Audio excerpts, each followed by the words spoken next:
double check all of my technology is working because I got a prompt right as I was going live, and I don't know if it actually worked. So bear with me for 2 shakes of the lamb's tail. Make sure that all of this is broadcasting correctly before I move on and introduce myself to you and really start the show.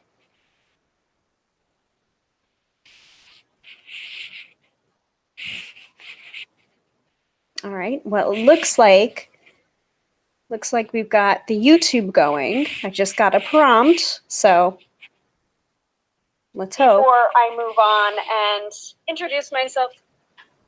All right, that looks like it's working on that side. And now let us check on the Facebook side. And then we'll get started because it's a very exciting episode tonight, guys. I don't know if you know this, but this is kind of a big deal here. Something that we did last year for the first time, and we're doing it again this year. Different cards. Yes.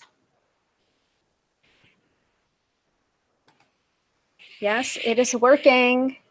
It's working. We're here. We're good. All right. And I see that Lisa is here tuning in. Hi, Lisa. Good to see you. Woo. Okay. Let's see.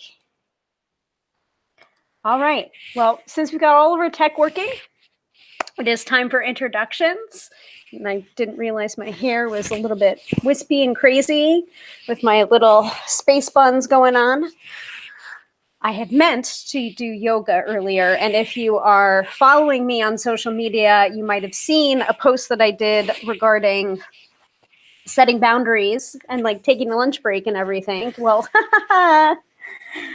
what happens with boundaries so often is when you try to enforce those boundaries, a situation comes along to immediately test those boundaries.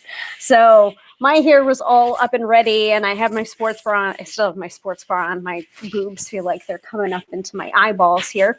I had prepped for getting ready to do yoga, and then something happened at work, and it was completely derailed. So lesson learned, and next time I enforce my boundaries, I'm going to enforce my boundaries and not just let it go. So I'm realizing that I didn't put enough mascara on. Oh, well. Anyway, so tonight's episode is a very, very special episode. It's something that we did last year, and it was mind-blowing because of what happened. Less than a month later or 2 months later, when we started to get into the pandemic, some of the cards that came up made a ridiculous amount of sense in hindsight as events were unfolding with COVID-19 and lockdowns and hermiting and the death card reversed, especially from the Mystic Mondays tarot, which we used for last year's tarot reading for the collective for the year 2020. So we're doing it again this year, and hopefully we're going to have better cards this year, and hopefully that we're going to understand those cards a little bit more.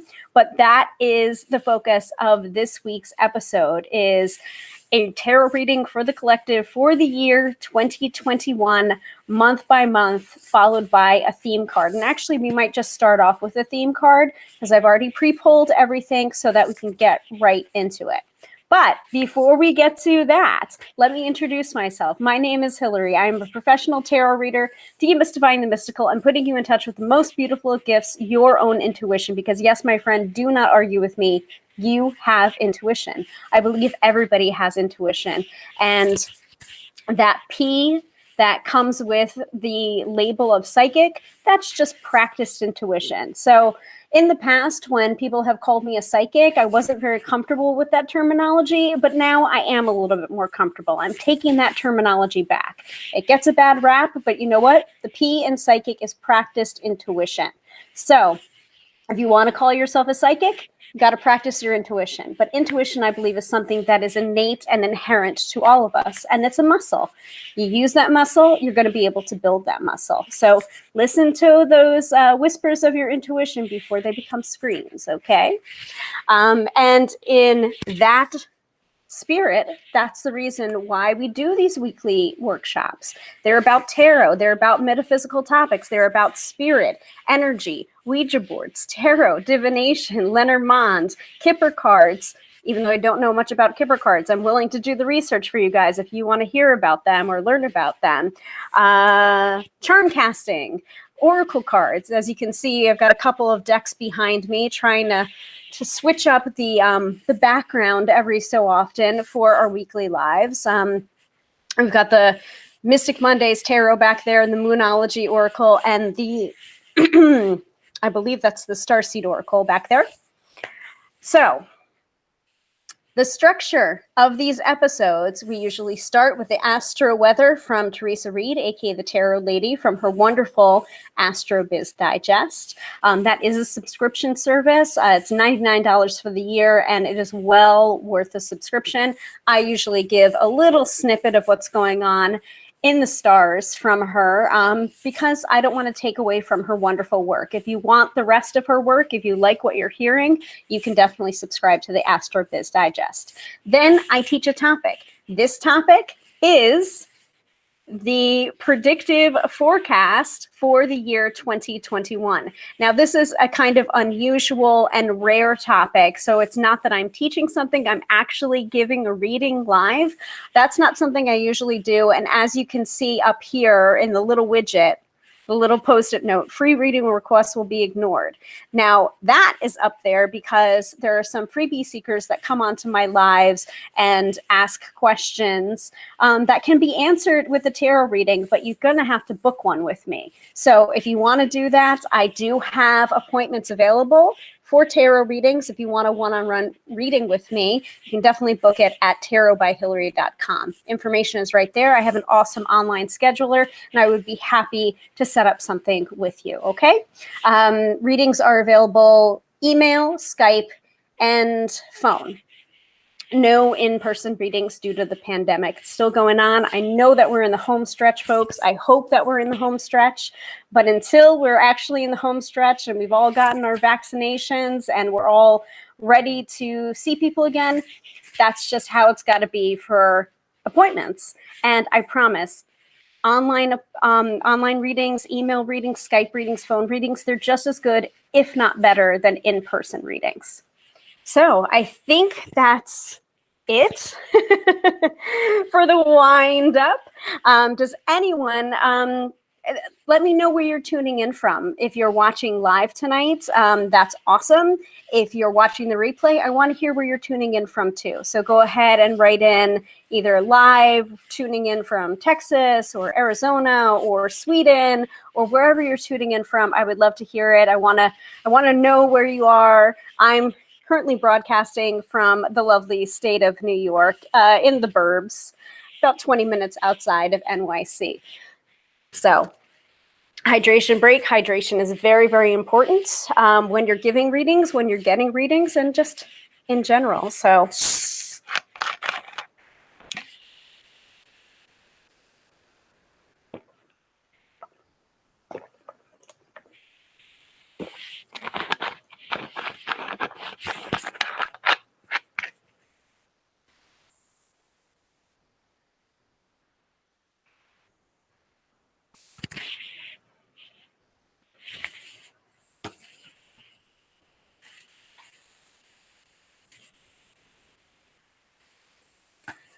oh, okay. Now, since I'm doing a big ass reading for the collective, we may not do a weekend forecast. I'll see how I'm feeling energetically by the end of the episode, by the end of the reading, to see if I've still got it in me for a weekend forecast. But since this is an episode that is focused mainly on a reading, a large reading, I think that's appropriate to set my boundaries and say probably no weekend forecast because we're getting and giving a big reading for the upcoming year. So let's get started with the astro weather. Hold on, let me run down my agenda here. So I already gave you my welcome and what this episode is about. We're doing a tarot reading for the year 2021.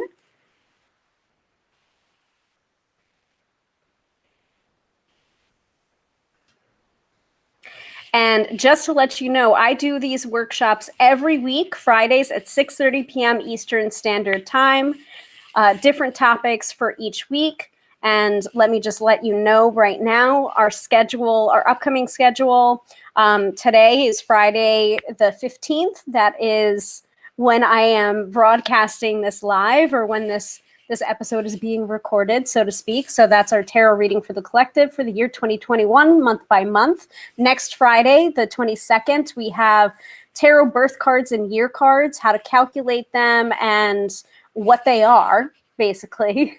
They're kind of like personality cards. It's almost like your horoscope, but taken through the lens of tarot. And then on Friday, the 29th, we're going to be talking about using tarot for affirmations. So that is the schedule, and that'll be happening every Friday night, 6:30 p.m. Eastern Standard Time. And then in February, I will come out with a new schedule of episodes and what those topics will be. So let us get into the astro weather from Teresa Reed, aka the Tarot Lady.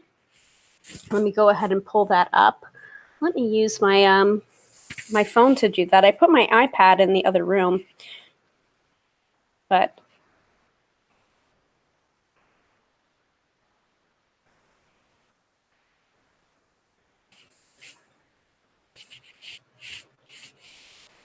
And Lisa, since I know that you're here right now and you already said hi, can you hear me and can you see me? And let me know if that changes. That way I can refresh the page, make sure my third-party software is working.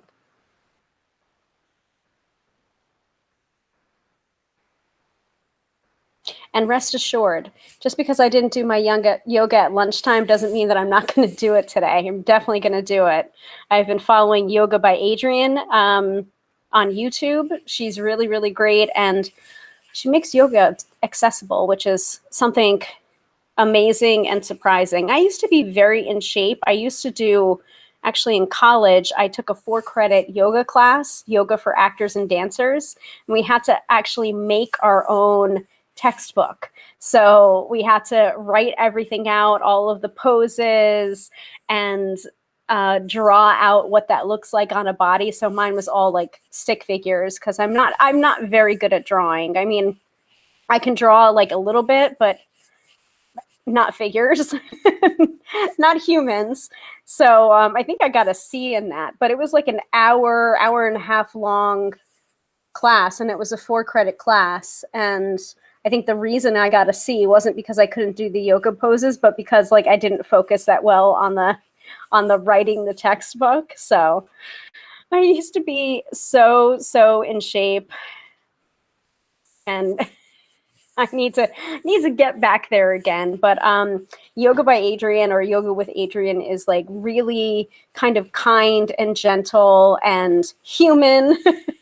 So I found it to be very helpful. And like each of the routines in her 30-day yoga journey are not that difficult to do, because I think she does know that she's working with beginners and more advanced students alike. So it's a nice mix, and I've been enjoying it. So I'm going to get back to that. It's day 14 today. So, oh, good. Okay, so Lisa can hear me and see me. So I'm assuming the rest of you can too. All right. So we can, so astro weather from Teresa Reed. I'm not giving you all of it. I'm only giving you today, Saturday, and Sunday. Okay. All right. So Friday, the skies are clear as a bell, making this your day to finish odds and ends.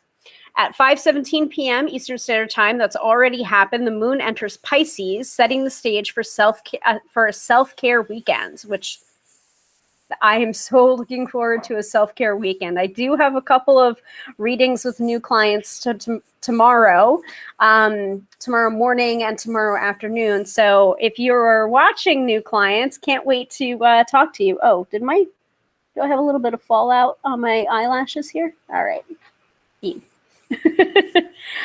Can't wait to talk to my new clients. They were referred by Teresa, so giving them love and giving Teresa love for those referrals.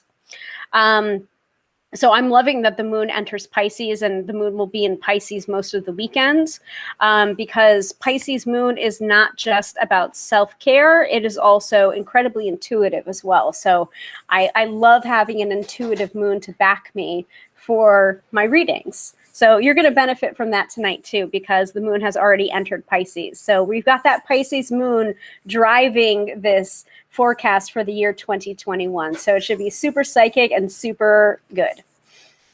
Okay, setting the stage for a self-care weekend. If you're feeling burnt out by all the action as of late, why not take this weekend off? Well, I can't. Maybe Sunday. If you want to work, the best use of your time would be for creative projects such as writing. Other than that, many long soaks in a hot tub of water is a better idea. I wish. I have a walk-in shower. I don't have a tub anymore. I miss it so much. Power day for Aquarius and weekday for Leo for today, Friday. Saturday and Sunday, get your creative juices flowing on Saturday. The Pisces moon is lovely for writing, painting, taking pictures, or adding a little flair to your website. The moon will form sweet angles to Mars, Uranus, and Venus in the morning, elevating intuition and imagination throughout the day. Yes!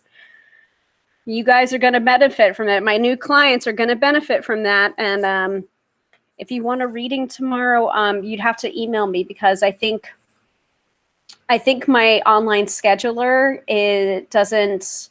doesn't allow for booking readings less than 24 hours out.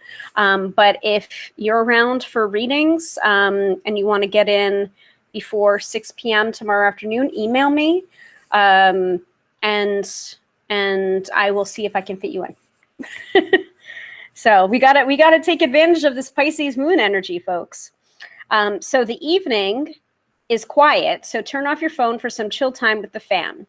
Sunday finds the moon conjunct Neptune at 4:35 a.m. Eastern Standard Time.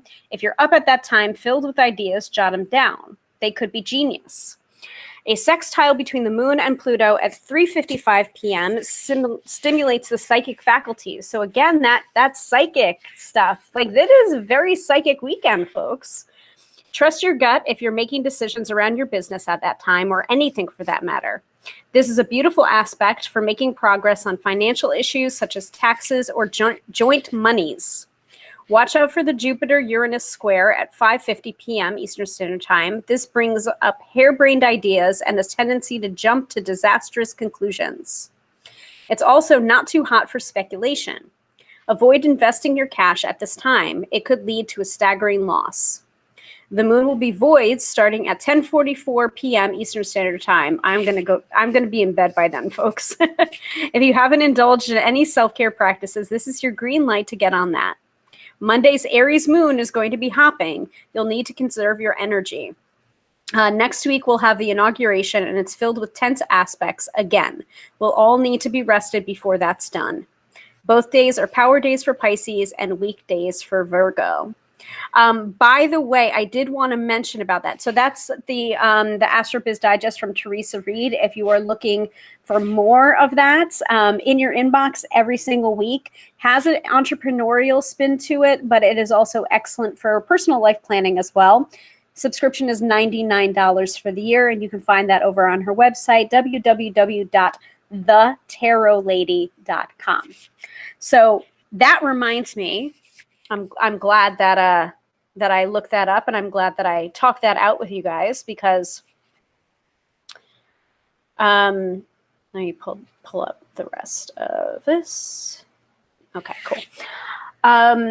So yeah, Monday is Martin Luther King Day. And I do have appointments available because my day job is closed for that day. I usually don't want to jump the gun and say that unless I'm absolutely sure that I can accommodate those requests or that I'm free that day, but I am. So let me go ahead and share my availability. Hold on one second. Let me see if I can.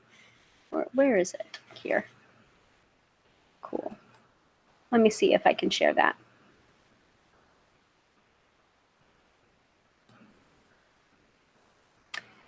So this is, oh, cool, that works. I didn't know I could share like videos that I made. So this is my schedule for next week. I'm sure it looks a little bit similar to my hours for this week, but but Monday is the difference here. Instead of Monday being 6:30 p.m. to 10 p.m., I have appointment availability all day on Monday. So I have adjusted my online schedule to accommodate that. So you can book on Monday during the day if you would like to, and if that works with your schedule as well. So usually do like to open up readings during the day if my schedule can accommodate it. Usually it can't, but on Monday it can. So that is my availability for next week. And take a look at your schedule. If you want to book time with me, you can go ahead and do so at www.tarotbyhilary.com. Okay. So I want to know how your week's been going energetically, and is it a relief first of all to hear that this weekend is going to be full of self-care practices. That's what the astrology is saying, and if you don't have time for it, you need to make time for it, because you're not going to be able to help anyone if you are not fully rested and fueled up yourself. So take care of yourself. Remember that saying about the oxygen mask, put it on yourself before accommodating or helping anybody else. Yeah, that is including children. You got to be able to help yourself first before you're able to help somebody else. And I am going to grab a little bit more water because we are about to get into the tarot reading for the year 2021. And I'm seeing some good stuff already.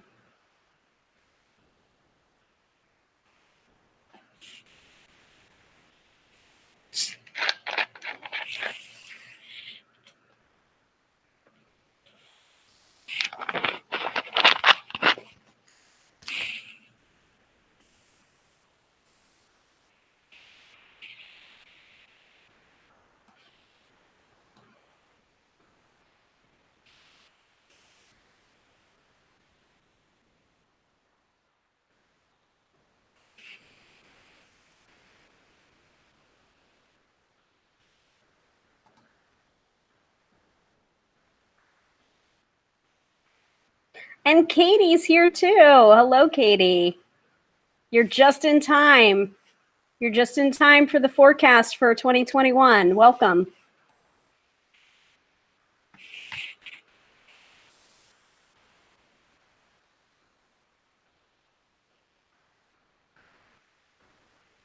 Oh, let me double check that this link is working too.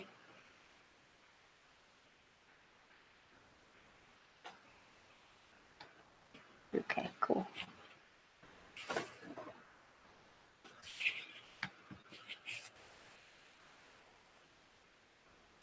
And I just want to remind people, oh, awesome. Great. And Dina's here as well. Great timing from all of you, our regular viewers. Just finished meditating. So self-care, self-heart, self-love, right?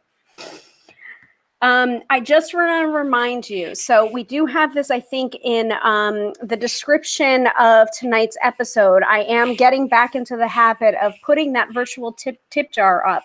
So if any of the astrology is helpful to you, if any of the weekend forecasts have been helpful to you in past episodes, if last year's forecast was helpful for you, if this year's forecast is helpful for you. I would love it so much if you contributed to the virtual chip jar, because I do this as well as providing one-on-one readings for pay, but this is something that I do for free. But if you would like to express your gratitude by saying thank you, that's great. If you would like to express your gratitude by contributing to the virtual tip jar, that would be also fine. If you have it, that's awesome. If you don't have it, that is fine too. But I got to put it out there because, you know, I just got to put it out there. This is my job, folks.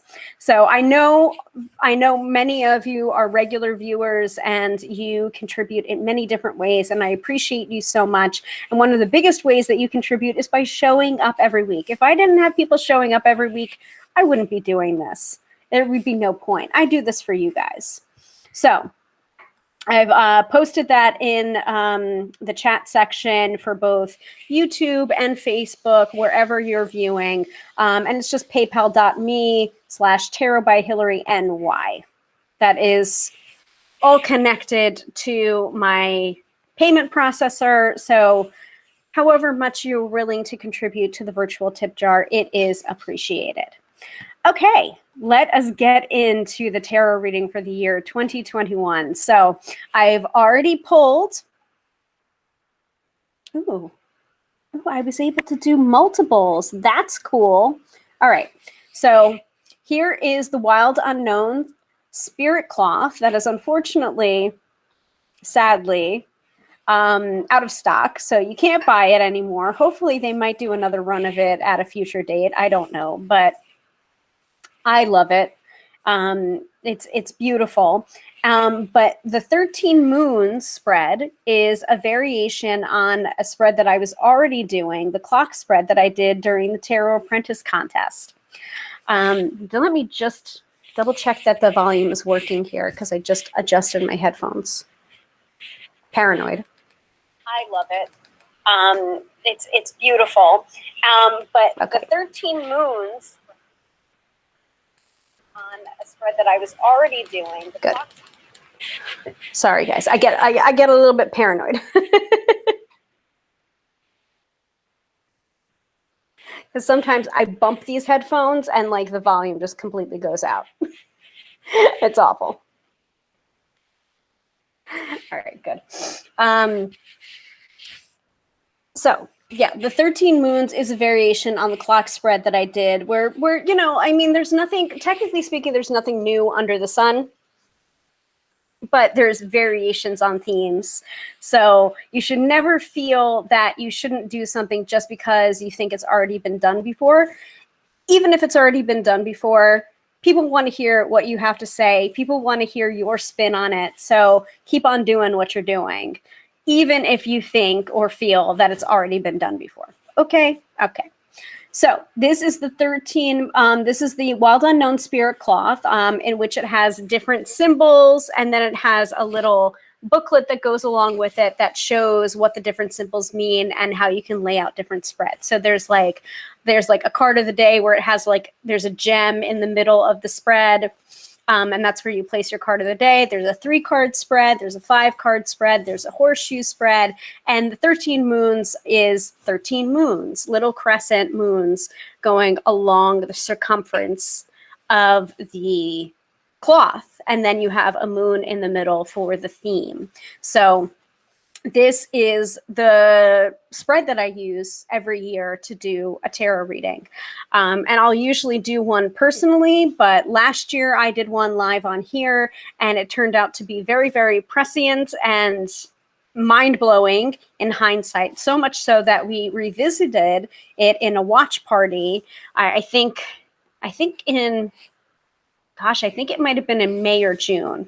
So just to go backwards to see, holy shit, like, wow, that's what was happening then. And that was the card. Like, that's crazy. And this is not for me to toot my own horn. I get just as freaked out as you guys do when I say something or when you guys say something that happens to be very, very true after the fact. So, and this is the part of the magic of tarot is sometimes it can be very, very literal, and sometimes it can give us stuff that we don't understand. But when we experience that, we have that feeling of recognition in our soul. It's like, that's what the tarot meant. That's what Hilary meant when she gave me that tarot reading. So it is that kind of inner recognition of the past or the forecast coming true. So on that note, are we ready to go? So that's the spread. That's a spirit cloth. And here is the Radiant Rider-Waite-Smith. This is what I did a few minutes ago before I started the broadcast. I shuffled up overhand, and then I did a messy pile and moved my hands over the card, over the cards and over the spread.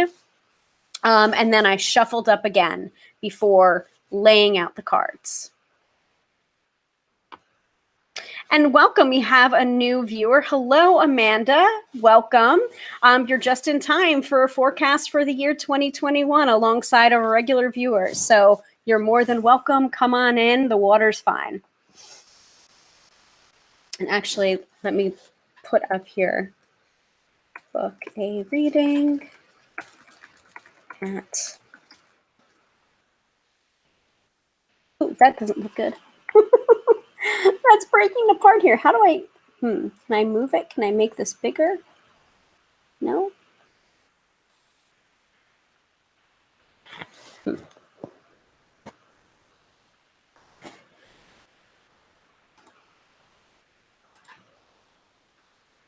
Yep, that works. Hopefully y'all know where to find me by now. Okay. I'll just keep my face over here. All right. So, are we ready? So this is our forecast, and I will be going month by month, card by card. So we have the card that is in the center, and I will definitely hold up these cards too, because I have them here all ready to go. And I would also like audience participation. For those of you watching live, please give your impressions and your thoughts about what that tarot card could mean for that month, or your interpretation. Nothing is going to be considered wrong. This is how we learn. Yes, I'm a professional tarot card reader, but I also want to hear what your intuition is saying too, because this reading is for the collective, from the collective. I love the collaboration as much as possible. And last year's forecast, which you can actually watch, we have all of the episodes are archived, both in a, I guess, watch list or library for Facebook Watch, and also a playlist on YouTube on my channel. So you can find that in either place. But I would love if you wanted to take a look after this episode and compare last year's reading to this year's reading. What's the same? What's different? Hopefully it's different. Hopefully it's a lot different, folks. Because I did do a little bit of rewatching of that episode a couple of days ago, just to see how I was going to prep for this episode. Not so much in the matter of, you know, the same cards, but more what I said for the description of what it is that I do during the tarot reading for the year.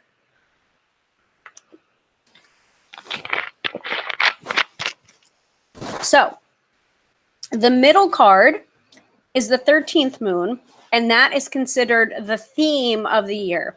And I think we're going to start with that first, because I believe we ended with that last year, but it's just such a big presence, and I want to get to it first, and then continue from January into December.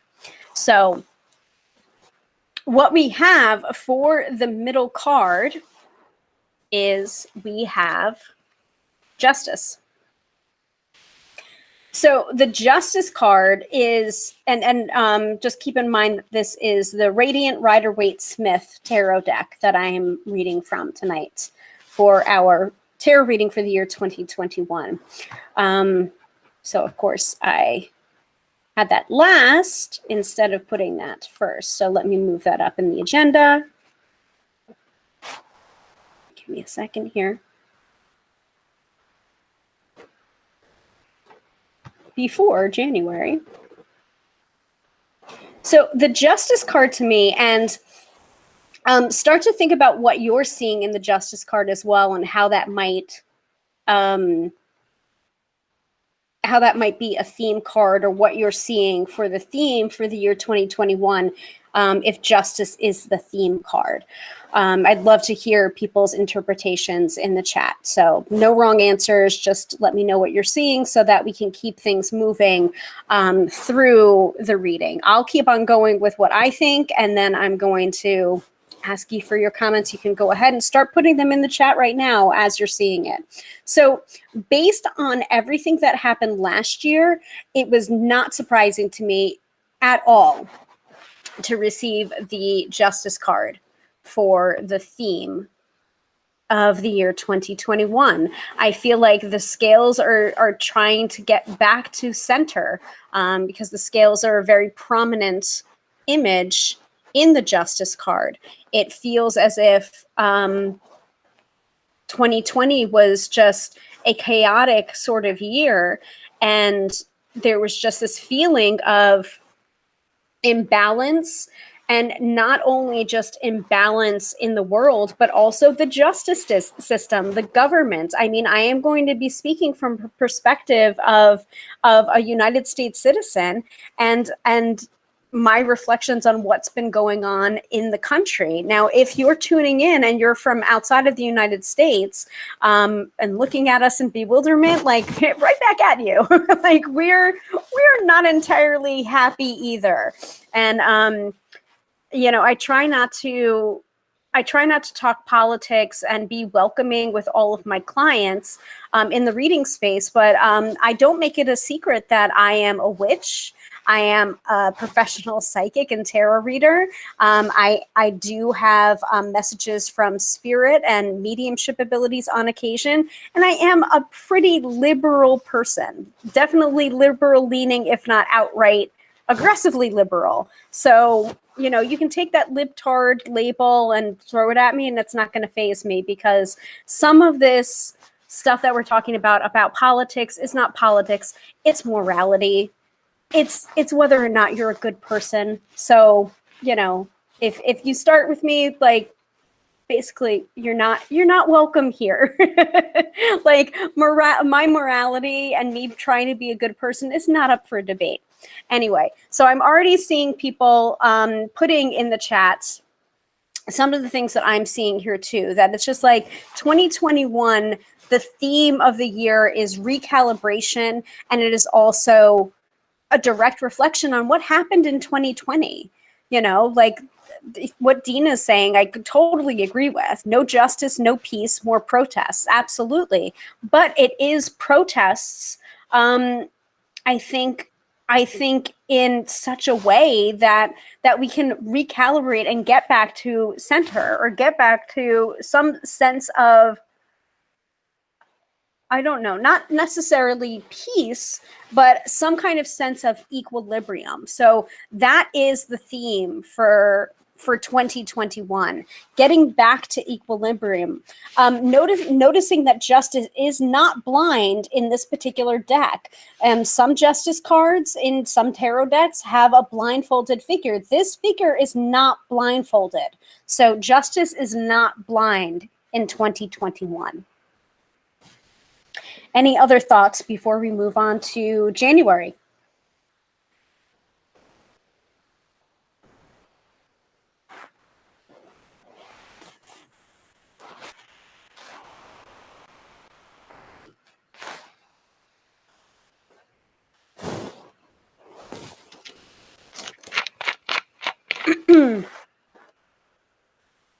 I hope for that too. Hopefully justice brings some truth and less lies.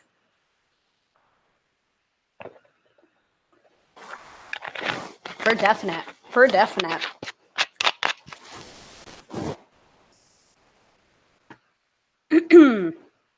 All right. Yes. Yeah, Katie. As an outsider, I find that a relief because I believe, Katie, you're in Australia, if I'm remembering correctly. If I'm not, please go ahead and correct me in the chat. Yeah, I feel like that just remember that justice card came up upright. It did not come up reversed, which I find to be a relief as well. Now, reversals are not necessarily a bad thing or a negative thing. And if you read tarot without reversals, then that's just fine too. You don't have to read tarot with reversals to be a tarot reader. It's still completely valid. I happen to read tarot with reversals. See, yes, Australia. Yep. Yeah. Like we don't we know how the world is looking at us, and we're not happy about it either. So January. Oh, so let me display the different cards. So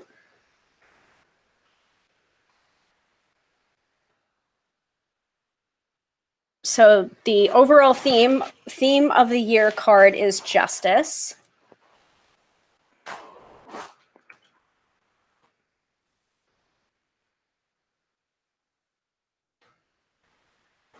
Okay, so January is the one that's at the very tippy top above the justice card. That is our first moon, and we are talking about the month of January. So this is the month that we're in currently. Yes, I know we're about halfway through the month, but we couldn't do this episode any earlier than we're doing it because I wanted to have some lead up to be able to advertise that we were doing this episode. So we have the Nine of Pentacles, which I think is a wonderful, wonderful card. I love the Nine of Pentacles. It's a card of luxury. It's a card of seeking. Oftentimes, the Nine of Pentacles depicts a woman in this beautiful robe in a garden, and she has a bird of prey on her arm. So I usually call her the huntress or the falconer. But there is this kind of like, there's definitely luxury to this card and a feeling of sensuality and not so much materialism, but just like enjoying creature comforts and feeling those things and like finding things that bring you joy. But there is a sense with the bird of prey image and the huntress image is that there's never quite that sense of satisfaction though. There's always more to be gained. There's always more to be seeking or finding or, like there is this steadiness to it as well. Notice one of the symbols in the Nine of Pentacles is, can you see that? It's a snail. It's a little bitty snail. So there is this earthy energy because of the Nine of Pentacles. There is the slowness with the snail. There is this sensuality and this feeling of creature comforts, but there is this kind of like not quite there yet energy because it's the Nine of Pentacles. It's not the Ten of Pentacles. So it's just like almost. But yes, for definite, Katie, it seems quite grounded. Yes, absolutely.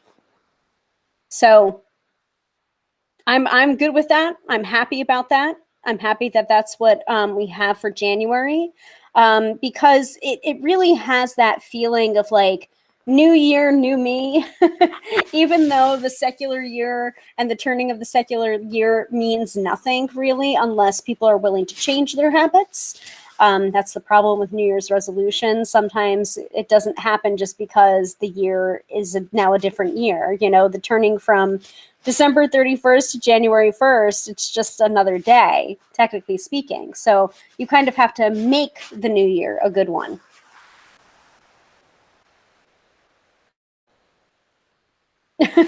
So Dina's turning to the negative side on this one. I see a cache of ammunition, her isolated in her own world on the negative side, LOL. Well, I mean, absolutely. You can look into that too, because so there is that garden wall there. And sometimes in different depictions of the Nine of Pentacles, there's a garden gate too, and she's on the other side of the gate. So there can be this kind of almost prison aspect to the Nine of Pentacles, depending on how you look at it and depending on what deck you're using. So it's almost like she's like a beautiful prisoner, and she's a prisoner of her own making. So like she has all the luxury in the world, but she's still isolated, and she still can't go, or there isn't a connection to the outside world. So that's a completely valid point too. Remember that not all cards are inherently positive, and not all cards are inherently negative. They encompass both energies to them. That's the reason why I say, like, no answer is invalid, just because you're not a professional tarot reader. Everyone's intuition is working hard right now to interpret these symbols, and the language to communicate between intuitions is the shared tarot deck. Anything else for the Nine of Pentacles before I move on to February's card? Adding to that negative side, that bird of prey implies a readiness to fight. That's true. Like, let me zoom in a little bit on here. So what is her expression looking like, though? Remember that facial expressions on the tarot deck can be very telling too. And even though they're technically the same facial expressions, because we are not in Harry Potter land, we're not in the wizarding world where pictures move yet. Sometimes, depending on our perspective or the context of the reading, that facial expression changes to our eyes. So to me, yes, the bird of prey can indicate a readiness to fight, but her expression looks pretty serene, almost resigned in a way. So Dina says, usually I love this card. So are you not loving it so much because you're seeing the downside of it? All right.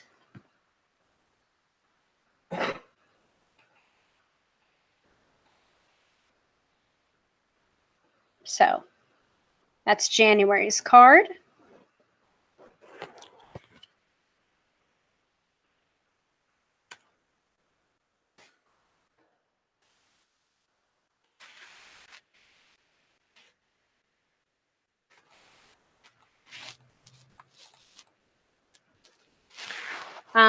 Yeah, hold on one second. So going back to January, her expression seems passive, but it's almost, if I have to, I'll use this bird of prey. Yeah, resigned. Yeah. So for February, we have my girl, the High Priestess.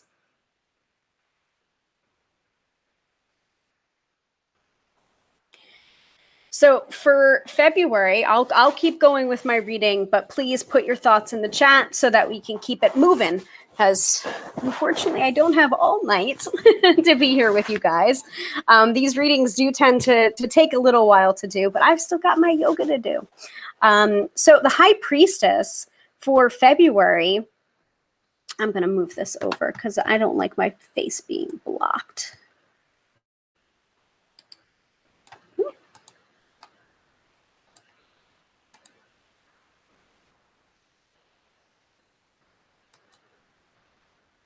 Ooh, that's cute. I did not know I could do that. There we go. Much better. So with the High Priestess coming up for February, it's definitely a sign that month. So really quickly, when I do readings like this, when it's month by month, not only am I trying to do a predictive reading, because I don't really like to do predictive readings, but what I do like to do is focus on the advice the card can give in each of those months, what to look out for, possibly what the energy is saying in these cards.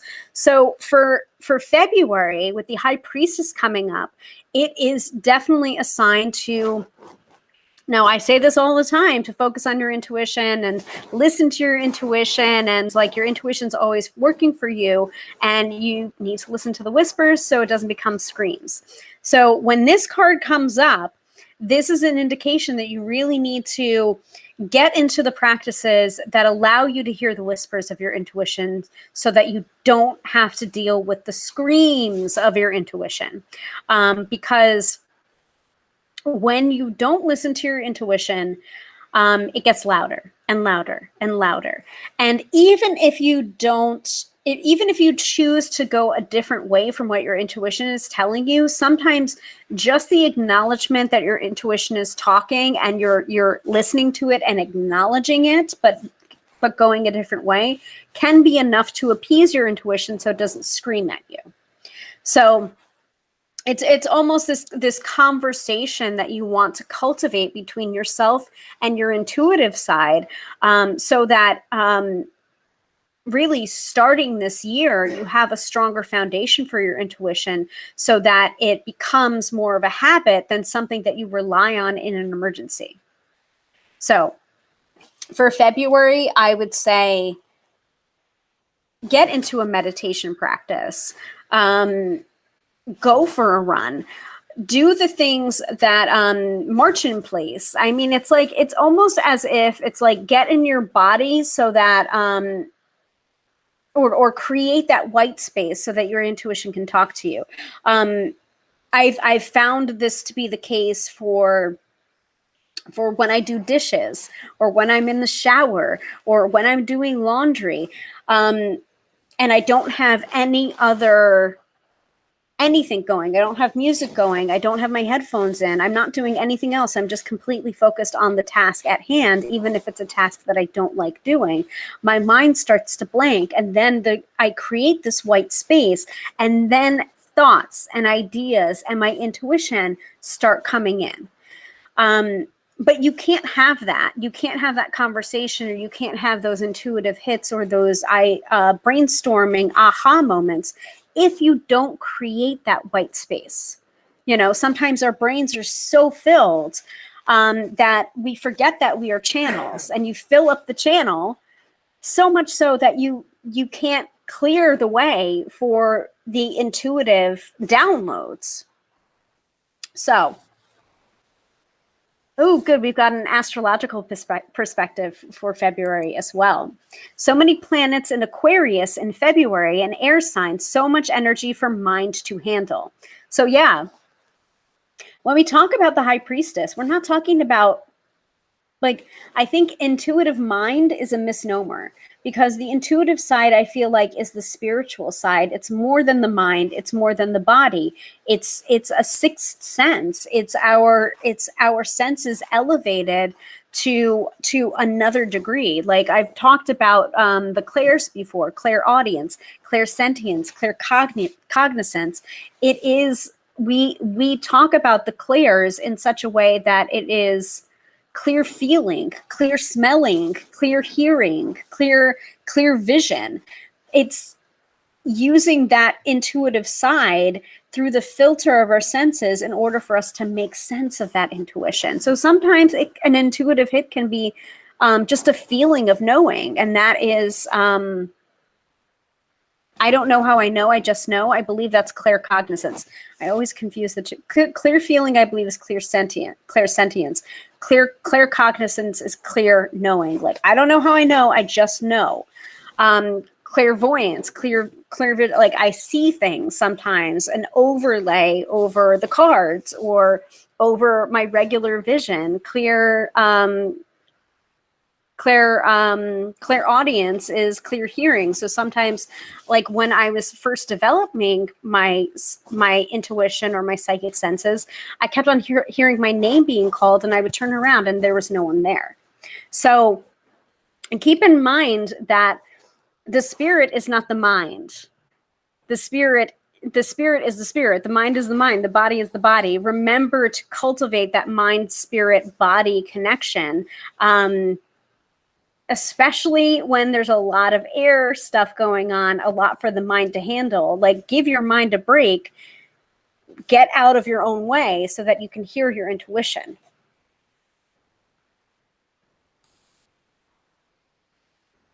Yes, yes, exactly. A lot can be brought down from spirit. High priestess is the guide, right? Yeah, absolutely.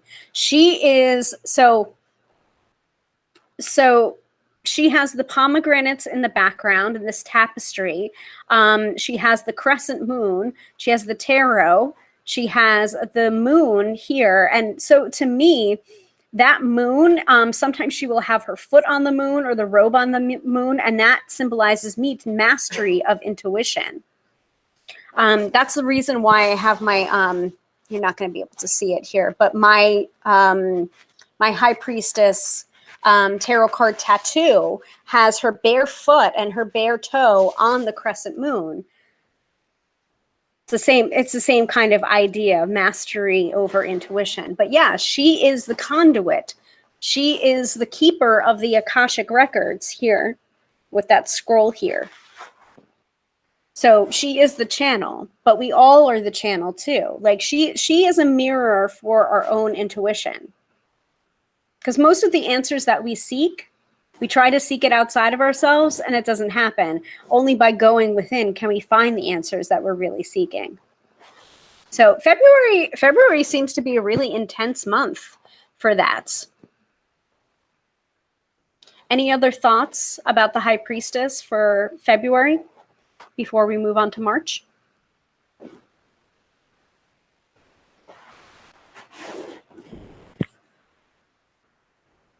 There is one final thing I want to say about the High Priestess. I have the High Priestess tattooed on me. Everybody else sees it upright. I see it reversed. We keep in mind that we did get the High Priestess upright. Now, the reason why I have the placement that I do is every time I have ignored my intuition, I have always lived to regret it. So just keep that in mind when you're looking at the High Priestess for February. When you get those intuitive hits, especially in February, if not the rest of the year, make sure that you are acknowledging them at the very least. Even if you don't go by them, acknowledge them, okay? I feel like for the reading, it is like a new light. An extra light will be brought into lives and the world. Nice.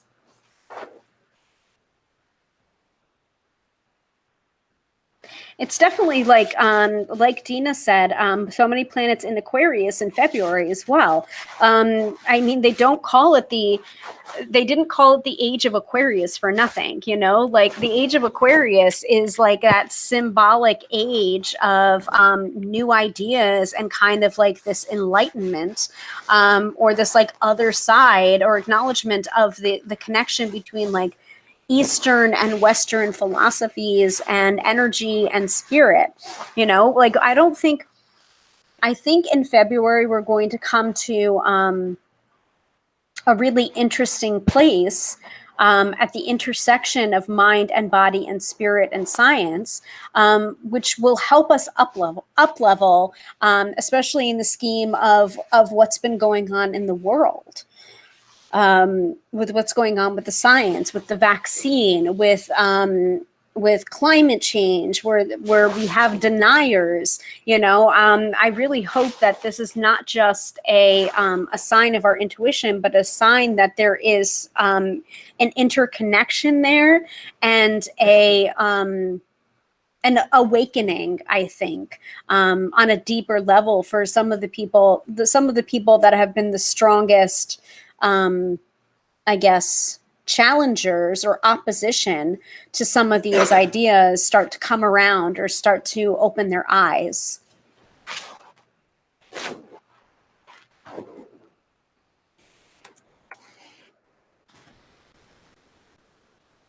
So moving on to, Yeah, I will try to do a lot of listening, especially in February. Okay, good, good.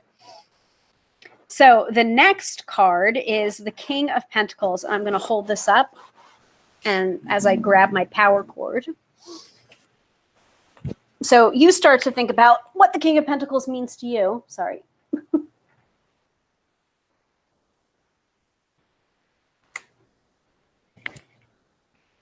right, good.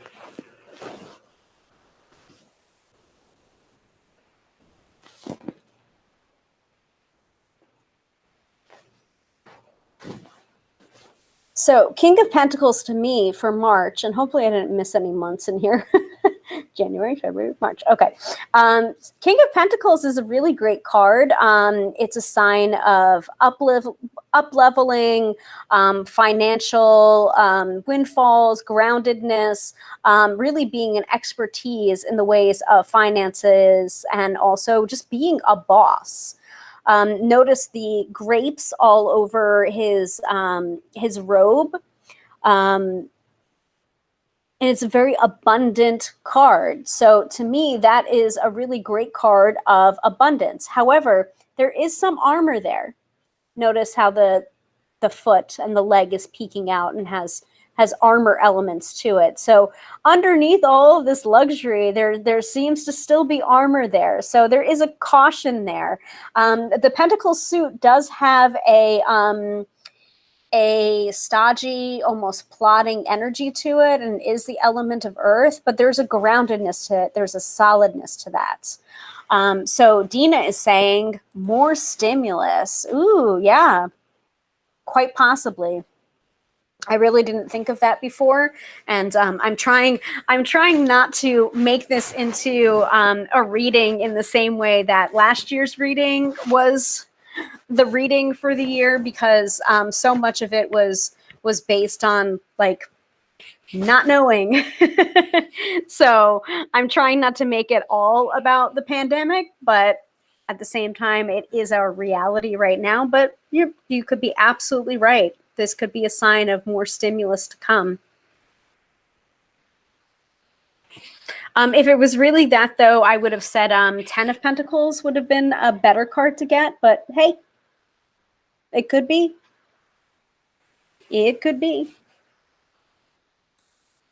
In a worldview, Katie says, better conditions for everyone financially, like markets, etc. Yeah, I mean, if we've got any financial planners or people that work on the stock market or Wall Street, like, pay attention to March.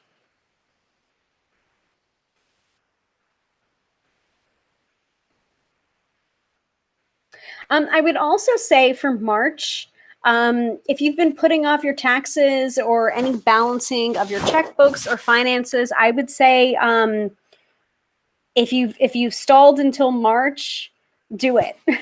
Just do it. Just look at your finances, no matter how much it hurts. Just get it done, because I feel like March is probably a good time to do it, even if you've been delaying or stalling on it.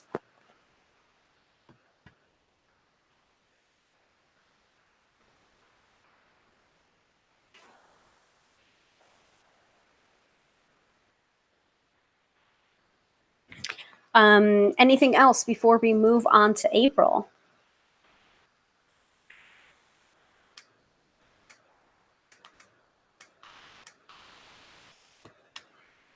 And I need to charge up my selfie light.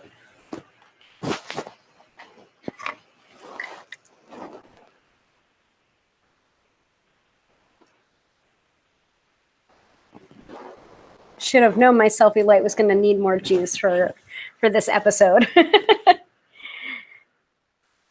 Yes. It does look like things are under control now.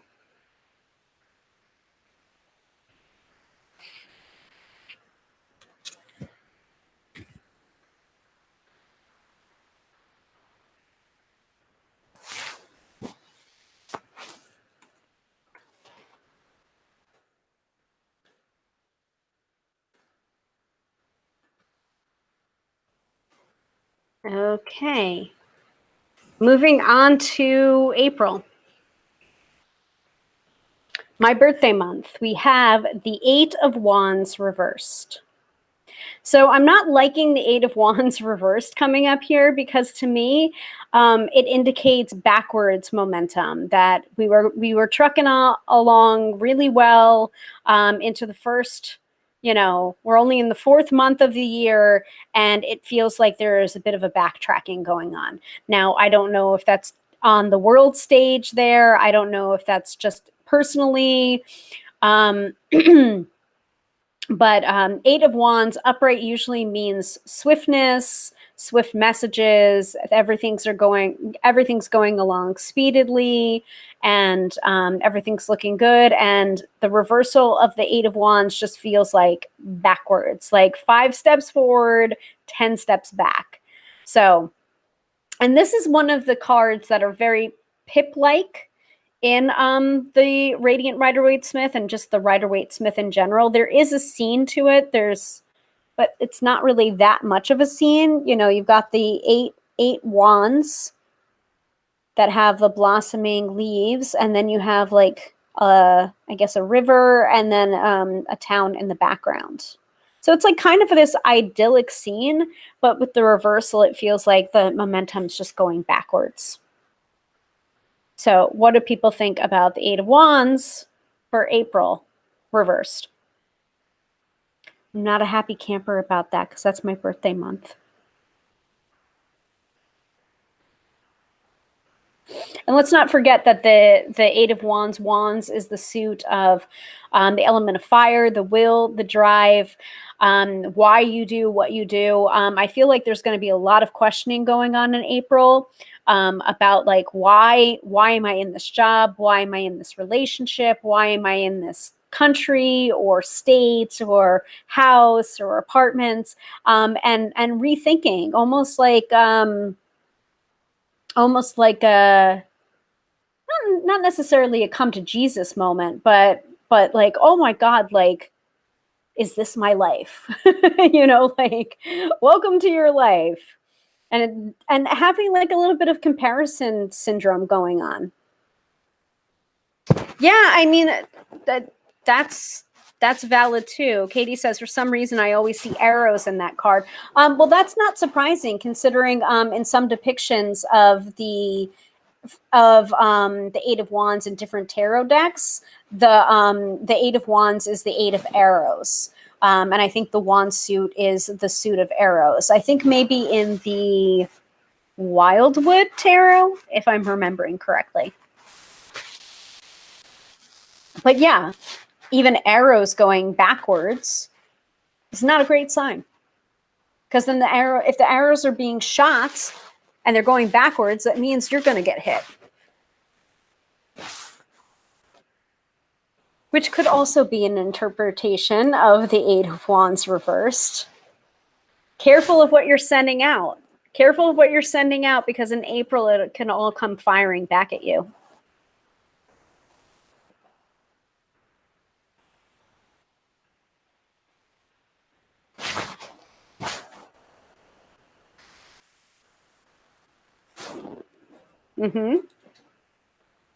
Yep, Dina says some setbacks possible.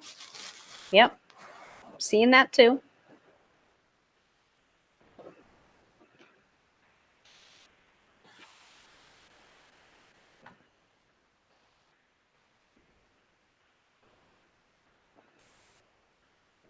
Anything else for the Eight of Wands reversed before we move on from April to May?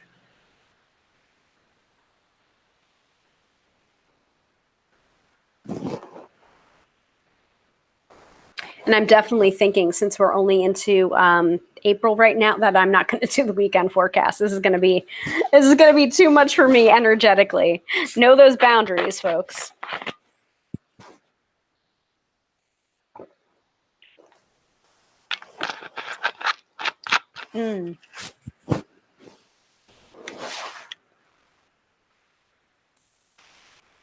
Maybe after all that light shining in March, a negative feeling hits people in April. Yeah, I mean, I could see that happening. The Eight of Wands reversed being kind of this disillusionment, possibly I mean, I don't know. I always have to think of it in terms of US politics because that's where I live and that's what affects me. But possibly a little bit of blowback on Joe Biden, you know, that light shining, that might be the king of pentacles in March, may be representative of Joe Biden. And then in April, you have people kind of disillusioned or disappointed, even though it's only, I don't know, hopefully will be 3 months into his presidency. I feel like people are maybe less willing to give him a chance or give him room for error, or room for growth, or room to settle into the presidency. I don't know. We'll see.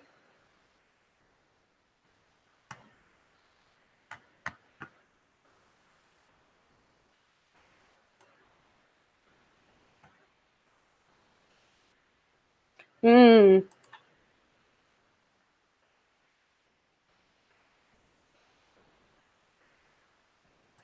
So Dina said some setbacks possible. Oh yeah, you meant February. Yes, all that light shining in February.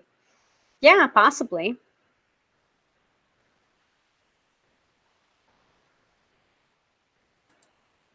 Hi, Lakshmi. So free reading requests are not happening tonight, but you can book a reading at my website, tarotbyhilary.com. We're doing a reading for a collective right now. Thanks. So Lisa says for Eight of Wands reversed, maybe another lockdown in April. I don't want to say it. So as much as I hate to see that happen, yeah, me too, for definite, me too, especially when we're seeing that light at the end of the tunnel. It really would suck to have that happen, but you know, I wouldn't be surprised either. Dina says blowback. Yeah. Okay, so let's move on to May.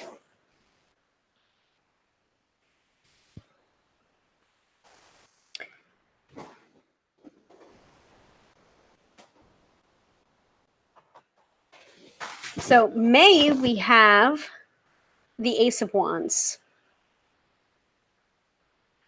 So not only are we reading these cards individually, month by month, we're also kind of looking at the interplay of the cards. What was the card that happened before? What's the card that's happening after? How do these play into each other? How does one month give rise to the energy of the next month? This is just, you know, fun tarot reading tips as well that you can take with you into your own tarot reading practice. So having the Eight of Wands reversed in April gives rise to the Ace of Wands in May. So what can that mean? And what do we need to look out for in May with the Ace of Wands energy? I feel as if there might be, for May, possibly someone rising up into a leadership position or trying to take advantage of that energy to either consolidate their power or to offer a solution to what they feel is the stepping back energy of April. We also have like the Ace of Wands. To me, I like this card, but I also don't entirely trust this card, simply because of, you've got the cloud, you've got the God cloud and the God hand coming out, and you're offering up this baton. And it can be seen as a baton, it can be seen as a weapon, it also can be seen as an olive branch as well. But I don't necessarily trust it. I don't trust the source for some reason. This is just my intuition talking when I'm seeing this card. And I don't normally have this reaction to the Ace of Wands. So it's a very funny feeling for me to react negatively to this card. But hey, I'm going with it. That's what intuition is there for.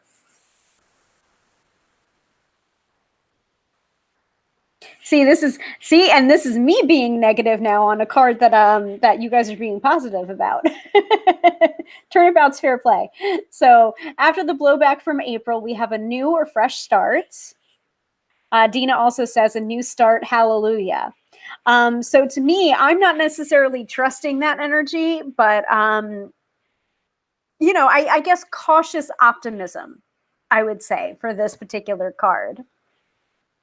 Like, who's consolidating their power? Who is offering the olive branch? What is the source? Like, that's what I'm seeing when I'm looking at the Ace of Wands for May.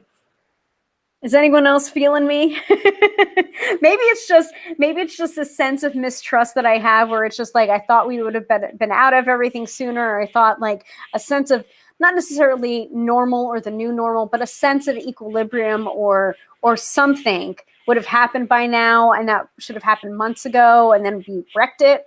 So, or a few people wrecked it, and now everyone's feeling the pang. So it's just like, I don't trust it. Oh, that's a good way of putting it. Your intuition is suggesting that God is hitting us with a big stick. LOL. Yeah, that could be the case too. I don't know. So possibly a new start for May, new beginnings, olive branches, or possibly a Godsmack or whack on the head. Your choice. We'll find out when we get there, or after we get there, right? Because we're definitely my plan is to revisit this episode around June and see how things are going, and maybe pull a few clarification cards. So I hope that pleases and sparkles with everyone, that idea. Anything else that people are seeing for May?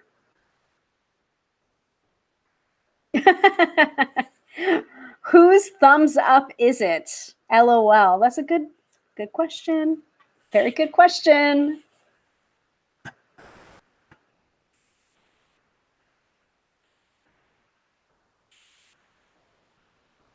All right. Any other thoughts for May and the Ace of Wands?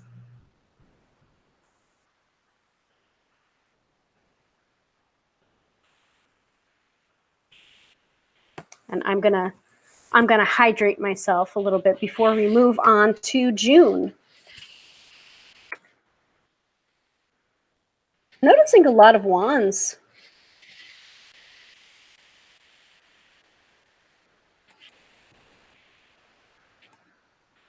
Move that up here. Where are my widgets? Oh, cool. Okay. Let's see.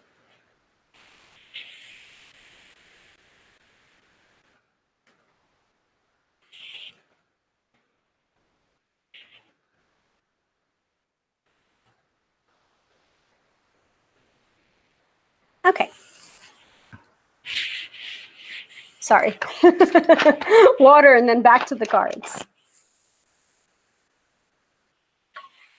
And again, those of you asking for a card, we are in the middle of a yearly forecast for the year 2021 for the collective. So this is your reading that you're asking for. If you would like to book a reading with me, you can at tarotbyhilary.com. It's not that I'm ignoring you. It's that I'm focused on the topic of this episode, which is a reading for the collective for the year 2021. Moving on to June, we have the 10 of Wands reversed. So June, actually, that is not surprising to me for June, because June is usually very busy for me during my day job. We have a lot of deadlines, things that need to go to press in July. So having the 10 of Wands reversed come up here is definitely appropriate for me personally. I don't know if it's appropriate personally for you, or we might be talking about releasing expectations or obligations on the world stage. But that is what the 10 of Wands reversed is about: releasing responsibility, releasing burdens, releasing the obligations that aren't yours to carry. So in June, you might be doing a lot of that kind of work. And Lisa's birthday month is all about the 10 of Wands reverse, releasing those responsibilities that aren't yours to carry. And also boundaries. This is, I'm gonna make it bounce. This is a boundary bitch kind of card. The 10 of Wands reversed. So let it go. Like that's, think of the movie Frozen. Let it go. Let it go.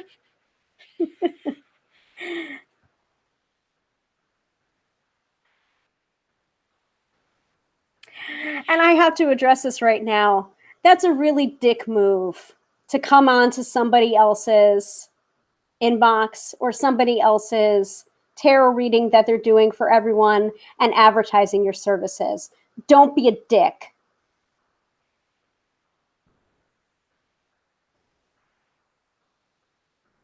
You're going to get blocked, sir, or madam, or whoever the hell you are.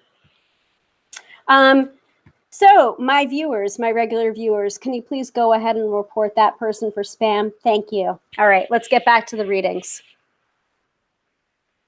So 10 of Wands reversed. This is me not giving a fuck about spammers during the broadcast. Happy to report you. All right.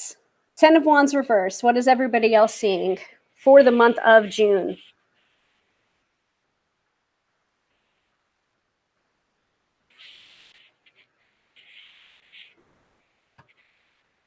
And I'm just going to keep holding it up and you can let me know that.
Yep. Every time you create a boundary, you said, yep, I sure did, right?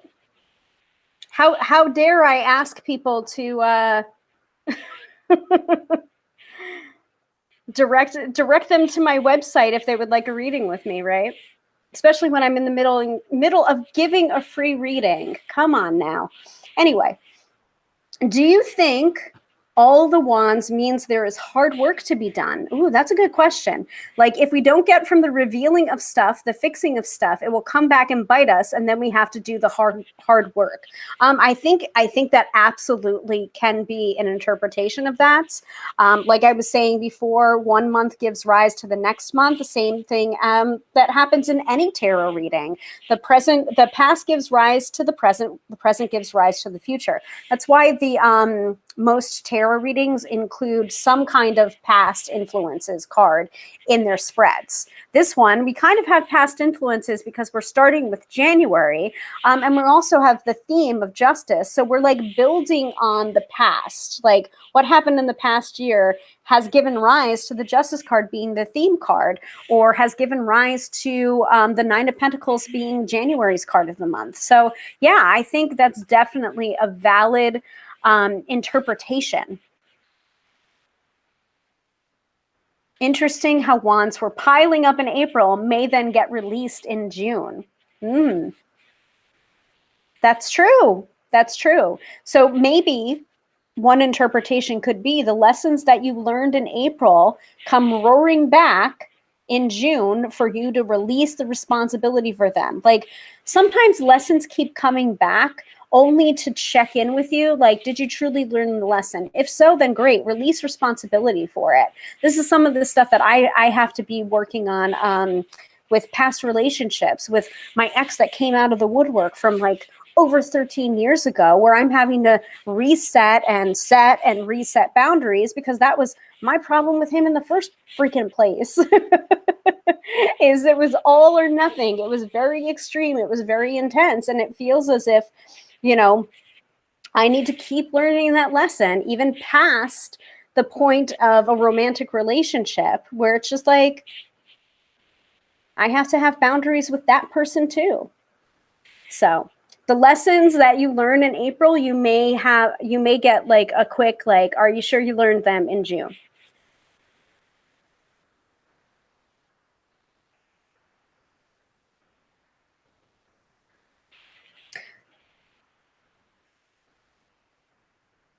And I think Katie's just restating her point from before. Yes. So yes, Katie and Dina, yeah, definitely. Good. Well spotted. Well spotted. Good interpretations there. Sorry, I got a little bit derailed because I got angry about that spammer. And hopefully I've done all of the banning work that I need to do. And if I haven't, you know, I will do that after.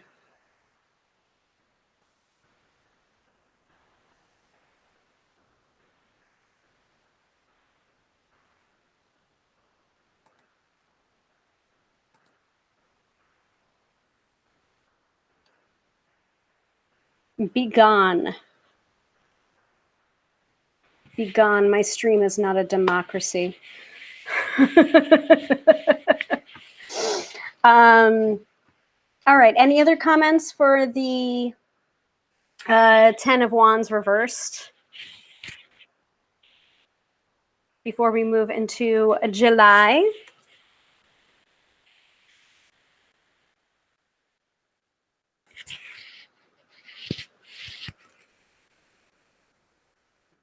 For some of these reversals, I'm actually liking that the cards are reversed. It's a very good thing, though, that some of these cards are coming up reversed.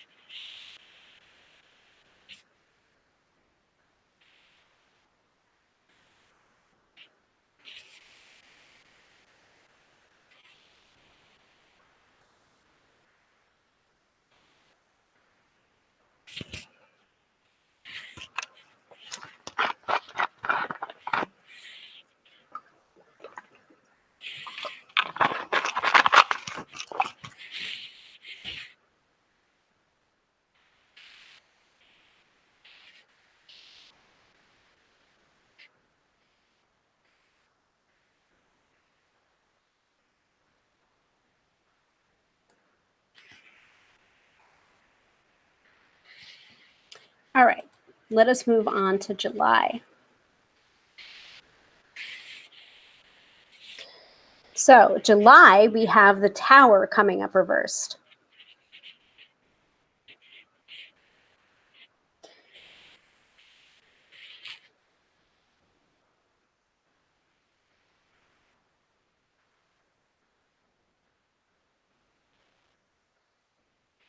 Seriously?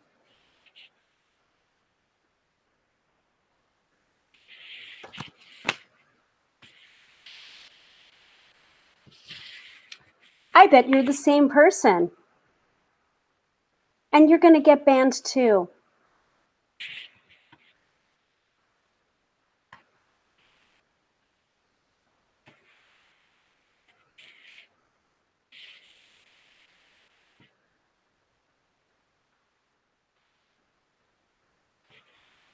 You were barking up the wrong tree, tagging people that I know personally and also longtime viewers here.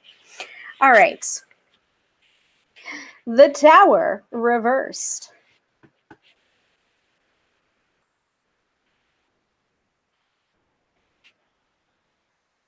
Thank you, Katie, for reporting them. Report them as spam.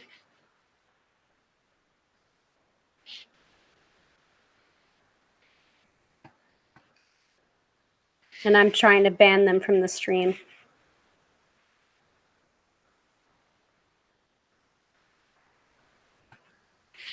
And I'm just going to hold this up and let you guys.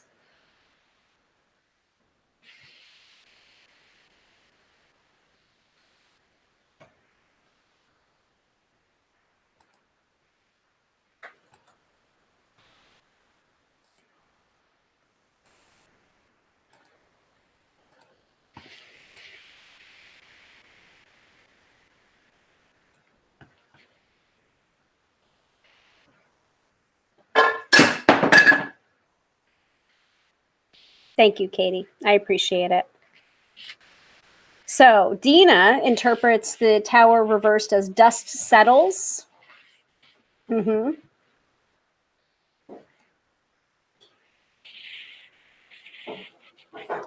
So how I interpret the tower reversed is that I really enjoy when the tower card comes up reversed rather than upright.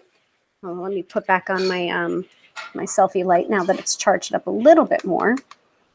Much better. In the light. So when the tower card comes up upright, to me, it's a sign of shit hitting the fan. It can be a eureka or aha moment, but most of the time, the tower upright is not a great card to get. And it's just like shit is hitting the fan. And sometimes it's a blindsiding kind of card. With the tower reversed, it is the shit has already hit the fan. You already know what the big bad is.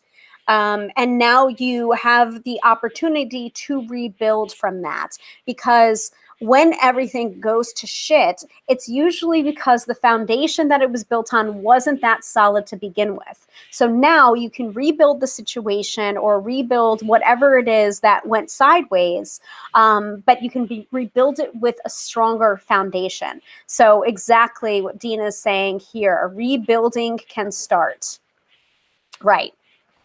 So again, what what month is it? Who's on first? What's on second? Yeah, so this is in July.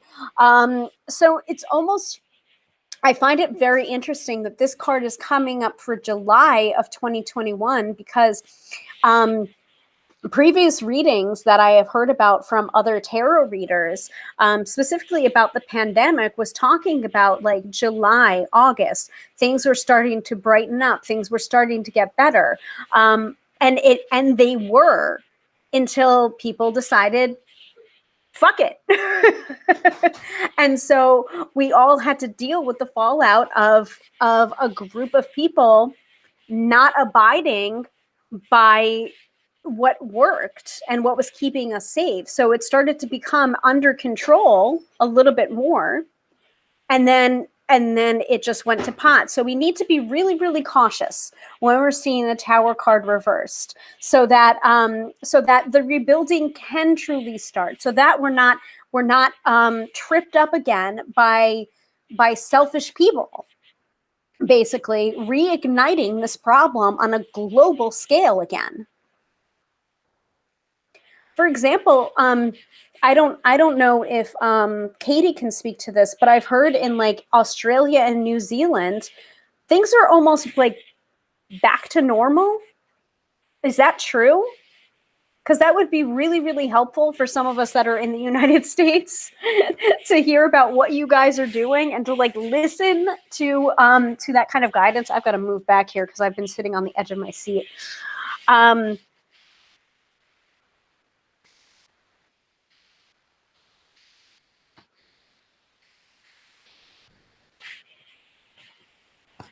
So like, yes, I think this is a very good card to get for the month of July. But we also, again, I gotta be cautious. I gotta be cautious, because we've been saying for months now how things are going to get better. And the original thought was by August. Well, now folks, we're in the middle of January in the next year, and we possibly are facing a second lockdown while the vaccine is out there being actively administered to group 1B, I think.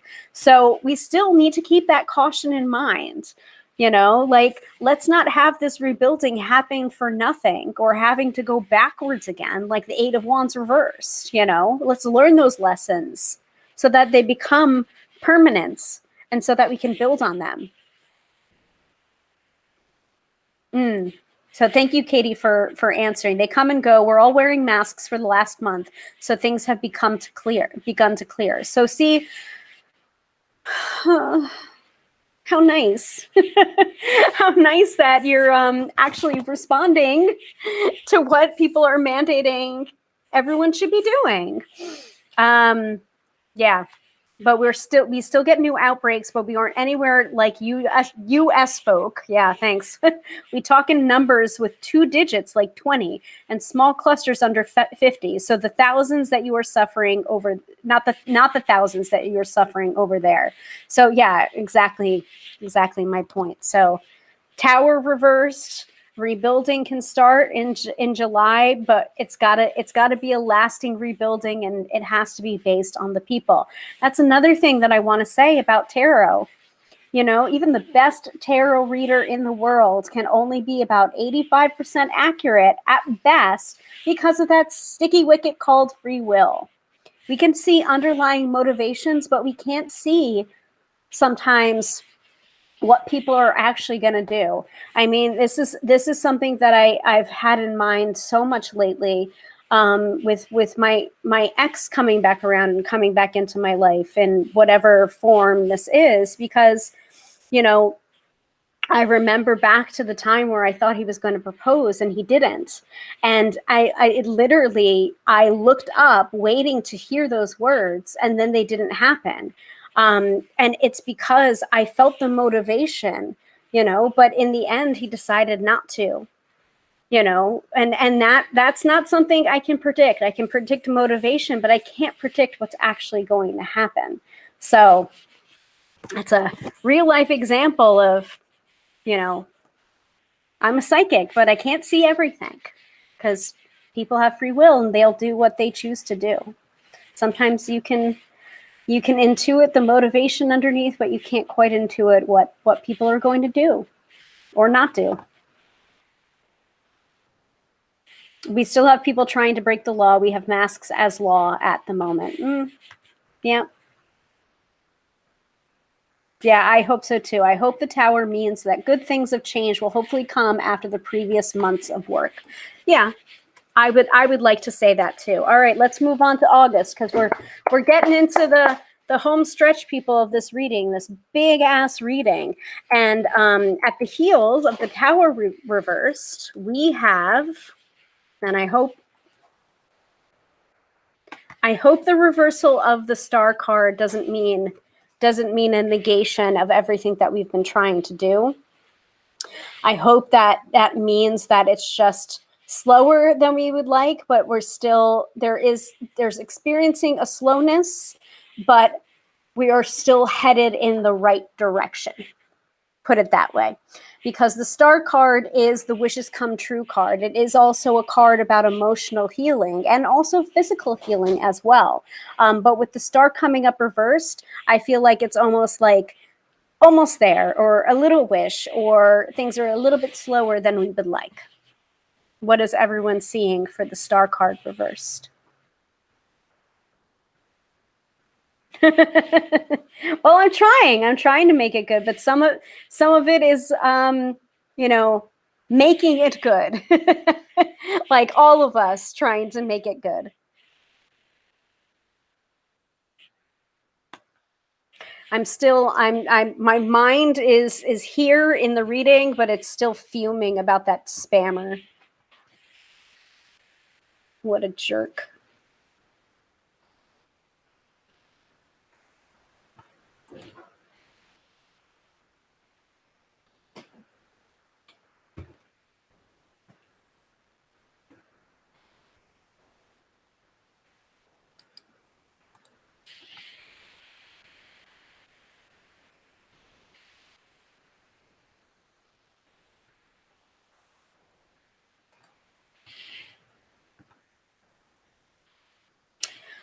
So Katie says, renewal of hope But yes, not quite there. Not quite there yet. Dina says part of the roller coaster we saw from other months. Yeah, exactly.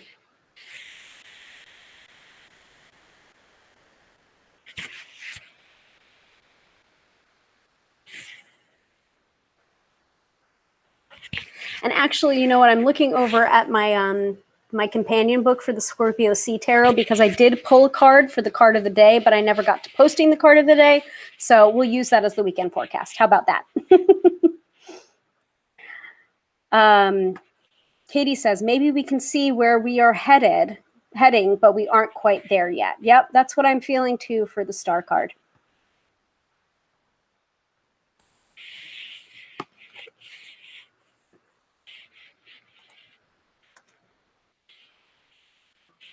Wow. Some of these reversals that are coming up are interesting. For example, pandemic numbers start to reduce, but still thousands of people sick. Okay, well, moving on to September.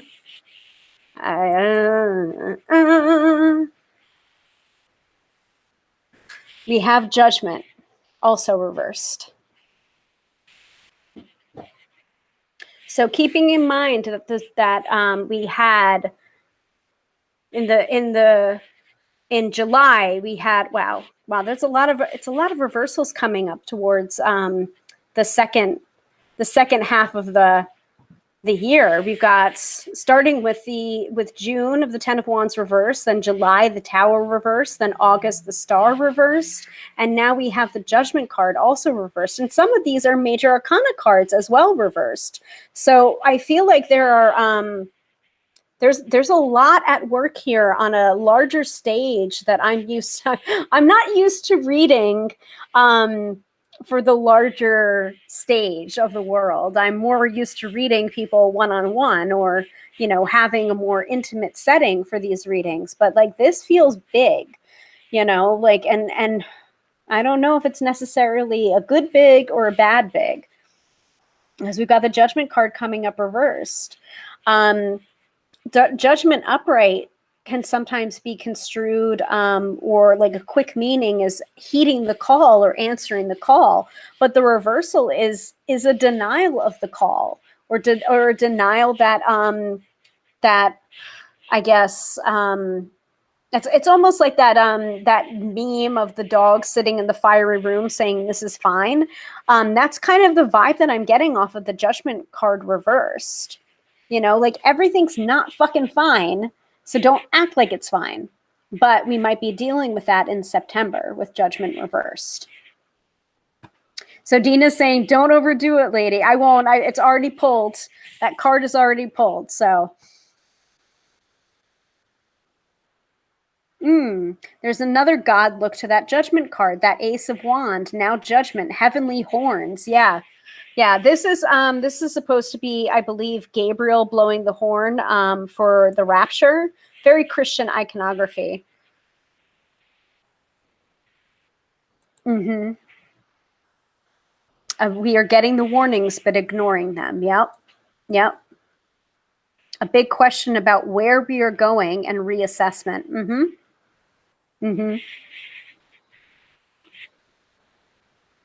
I don't like this card. I'll put it out there right now. Like, sorry, some judgment about the Judgment reversed card. I'm not liking that.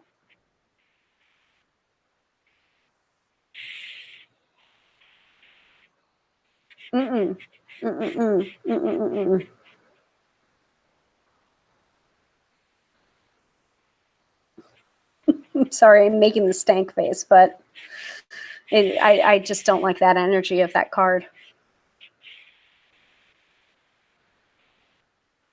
Because it's like if we haven't gotten the message by now, or the message, you know, 8 months from now, you know, like when are we going to get it? It doesn't sound like we are going to get it. Yep. Yep. Yeah, I'm feeling that too. I didn't want to say it, Tina, but at least you did. Yeah. Certainly looking like another big year. Dina said, mourning the lost souls. Some of this is preventable. So that's what the really sad part of it is. And Katie's saying, big year. Yeah, big energy. Lots of energy here with the major arcanas coming up reversed. So moving on, we have October. Oh, well, that's hopefully a little bit of a bright spot in there. Hold on, let me write out some of the, oh yes. We've got some more positive cards coming up.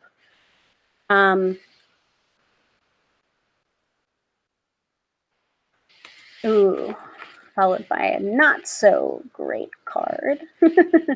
So October, we have the Four of Wands.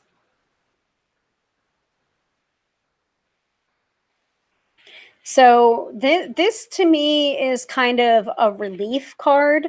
To me, the Judgment card reversed, that heeding those warnings, I think can lead to the Four of Wands, but only if we heed those warnings. Because of that whole, what did Adina said, reassessment, big question about where we're going in reassessment. I think if the reassessing happens in September, we can get to the Four of Wands gatherings again for October. So, and that's what I'm seeing in this card. Now, Four of Wands is usually a card of family reunions. It can be a card of weddings. It can be a card of victory and pleasant gatherings. But again, only if we make it so. What is everyone else seeing in the Four of Wands? Yes, yes.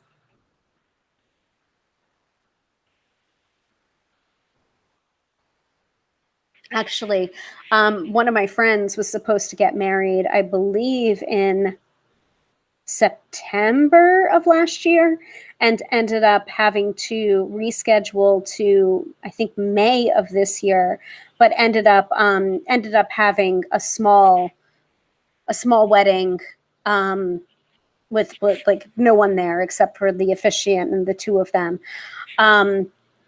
But I'm thinking that maybe I have to contact her and be like, hey, the cards are indicating that, you know, maybe May isn't good and maybe October is better.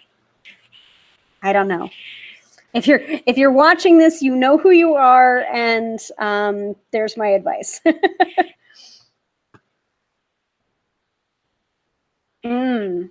Though that looks like it should be celebrations, but I'm not seeing it at the moment. I'm only seeing those wands a barrier. Oh yeah, good point. So notice that like there's almost like this perspective going on happening where like the figures that are waving up their flowers and their bouquets are back offset and back towards the distance, and then these wands are acting like as a barrier. So it's like it's still almost like yay at a distance. I get what you're saying, Katie. Yep.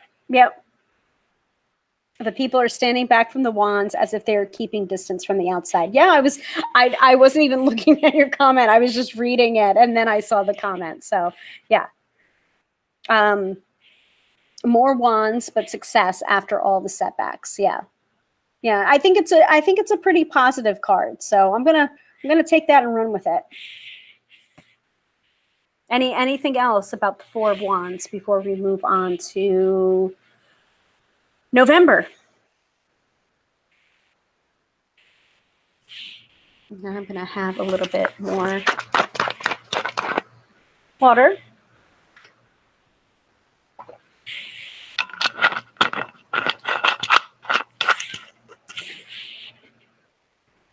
And my husband is being very patient in the background.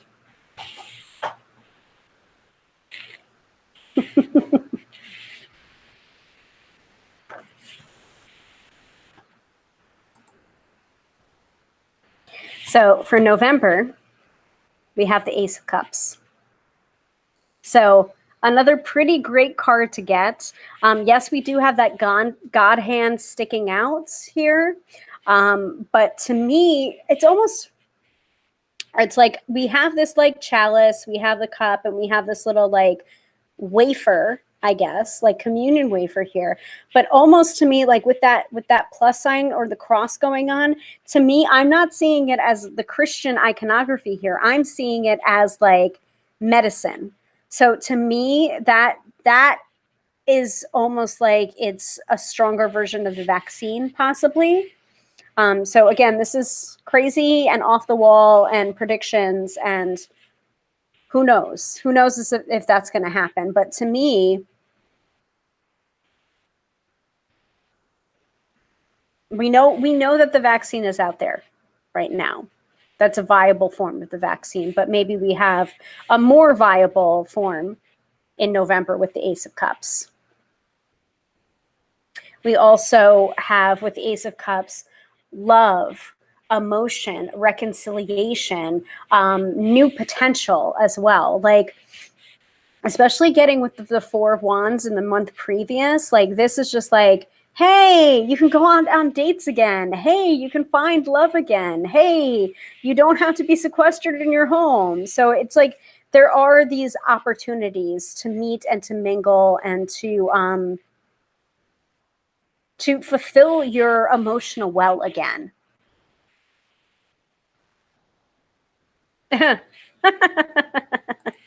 Yeah, I'm kind of seeing that too. I usually, it's interesting because I usually see that for the Ace of Wands, which we did have earlier, right? But to me, I didn't trust that olive branch or that God hand for some reason. But the Ace of Wands can be an indication of male genitalia, for lack of a better word, and like this oomph energy. But to me, this Ace of Cups is more of a baby making kind of love connection rather than the Ace of Wands.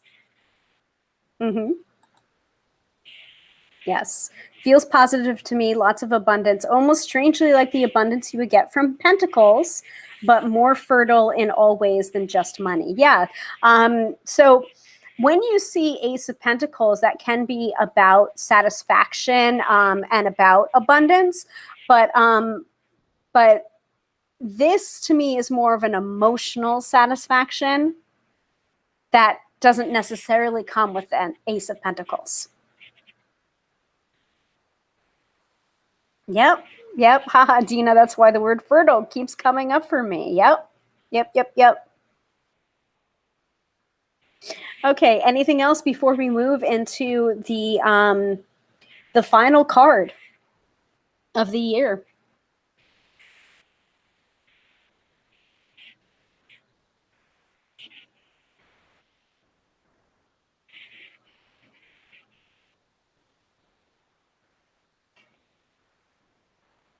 Yes, no, maybe so. Mm-mm-mm. Grooving with this bow chicka wow wow energy we got going on here.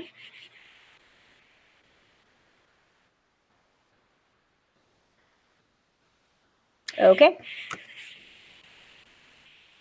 And then finally, for December 2021, we have the Two of Swords.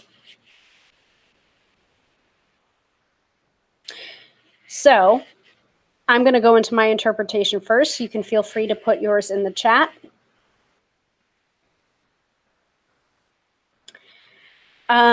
So the Two of Swords is a card of decision making. It's a card of feeling your way rather than being guided by your logic, because sometimes your logic can give you a stalemate in a way. Those two swords seems to be relatively equivalent.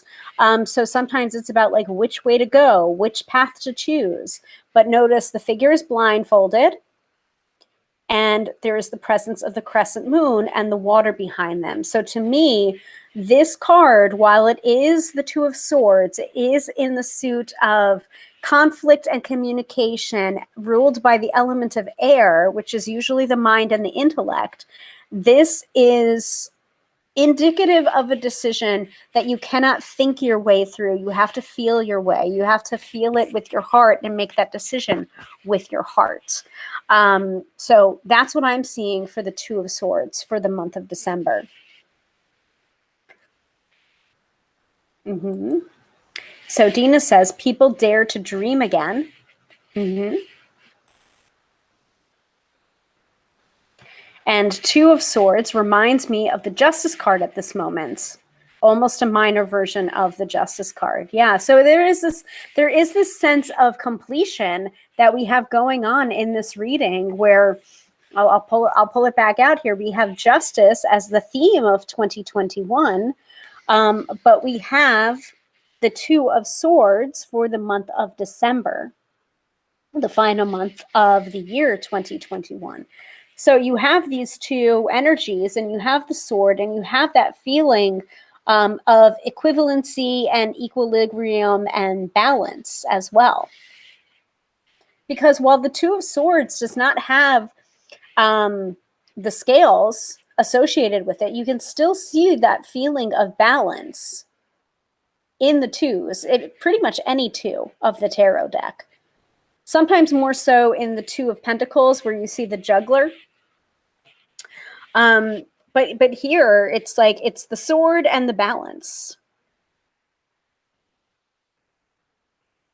It's almost like in the combination with these two cards, what decision do you need to make it a more just world for yourself, for your family, for your children or your progeny, or for the generations that are coming after you? I think that's probably the biggest theme of 2021.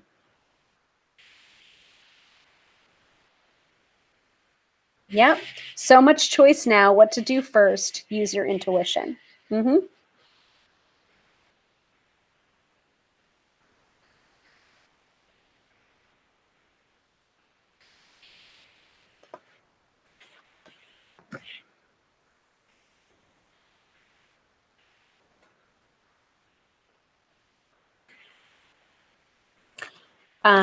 Any other thoughts about the Two of Swords for December 2021 and how it may or may not relate to the theme card?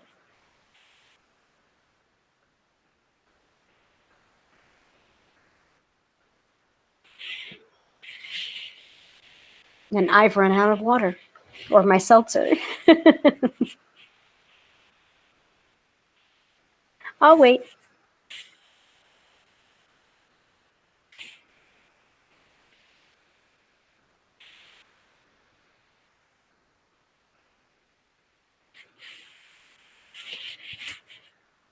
Got to put that down. My arms are getting tired.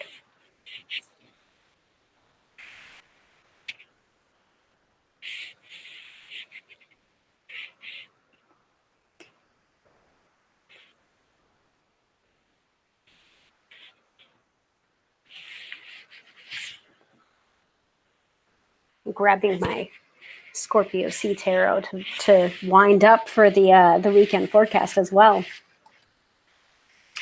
So Katie said, I'm saying I'm just seeing it as a lead up to the theme, almost like even though we work on it all year, we still aren't done. And I mean, yeah, I think I keep on thinking about that quote about the arc of justice. I'm not going to remember it. Let me not butcher it. Let me try and find it. The arc of the moral universe. There we go. I mean, actually, I think that's very appropriate. It's a very appropriate thing to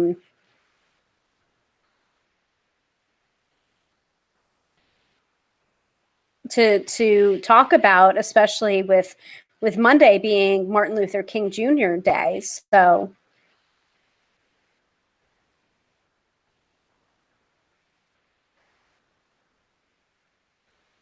the arc of the moral universe is long, but it bends toward justice.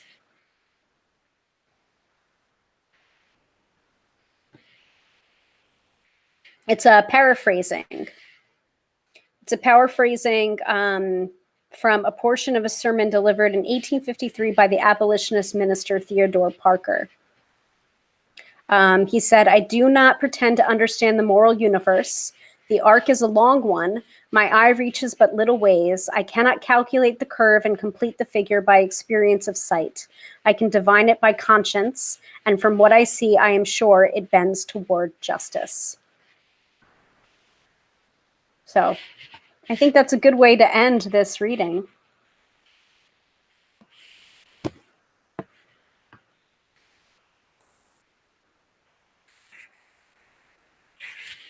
The sword of justice, the verdict is laid down. All right, I think that's it. And we read the crap out of those cards for the year 2021. And thank you so much for doing it alongside me. I appreciate all of your all of your intuitions and intuitive hits about these cards, because really a tarot reading, I do it in conjunction with my clients. I always want to know, what are you seeing in the cards? What are you feeling from the cards? Because I believe everyone has a little bit of a tarot reader inside them. Maybe their divination tool doesn't tend toward tarot, but again, it's the tool to guide us towards our intuition, or to help us understand our own intuition when sometimes we don't understand it for ourselves, especially when it lives in our body or in our thoughts. It's hard to interpret the intuition. So that's the reason why we have tools, divination tools like the tarot, like runes, like the I Ching, like charm casting, whatever it is that floats your boat. That's why we have these tools, to help us access our intuition and understand it. So Katie says, excellent reading. Thank you. Thank you. And thank you all for dealing with the spammers. I don't understand what people's problem is. I have all of this stuff on here. I say what the episode is going to be about, and I'm in the middle of reading, and I still get those ridiculous requests. Pull a card for me, pull a card for me. You can totally have a reading with me. I am happy to give you a reading, and you know where to find me to book one. tarotbyhilary.com. Okay, so before we wrap things up, we want to do the weekend forecast, as always, as usual. And I also want to remind people, especially since that just came up in our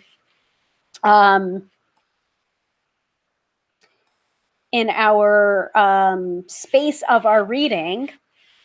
Oh, thank you. Thank you very much. Very deep and insightful. I try. I aim to please, right? Especially since it came up in the span of our reading. I just want to remind people that, okay, I'm going to move this over here, that I am available for readings on MLK Day, Monday, from 9 a.m. to 10 p.m. That is, I'm not going to be going all day, but that is the window in which you can book your appointment. So you can book your appointment through my online scheduler at tarotbyhilary.com. If you want a daytime appointment with me, which is a rarity. Normally, I'm not available until after 6:30 p.m. Eastern Standard Time most days. So, yes. Okay, so that's just a reminder there. And I also want to remind you that next week's episode, again, Fridays at 6:30 p.m. Eastern Standard Time. Next week's episode is going to be about tarot birth cards and year cards. And I know we did year cards last year, but I realized that I calculated my year card wrong last year, and I calculated it as the Chariot, and it was not the Chariot, folks. My card for the year 2020 was the Tower card, which makes complete sense considering what we just talked about for the yearly forecast for 2021 in the context of the yearly forecast for 2020.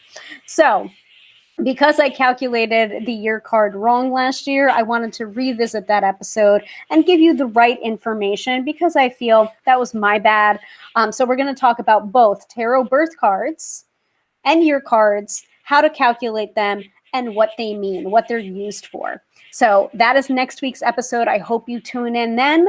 And let us go on to the weekend forecast, which is otherwise known as the the card of the day, which I didn't get to post. So I can pull up the pretty image as well, considering I was going to post it and I fixed it up and I did everything and then I just didn't post it. This didn't happen. All right, where where did I put it? I thought I worked on it.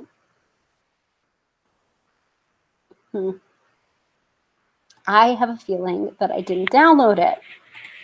Give me 1 second, folks. I swear I did it.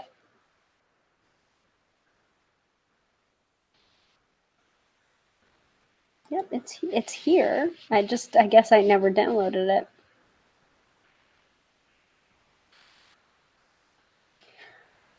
Of course not. Let me download that.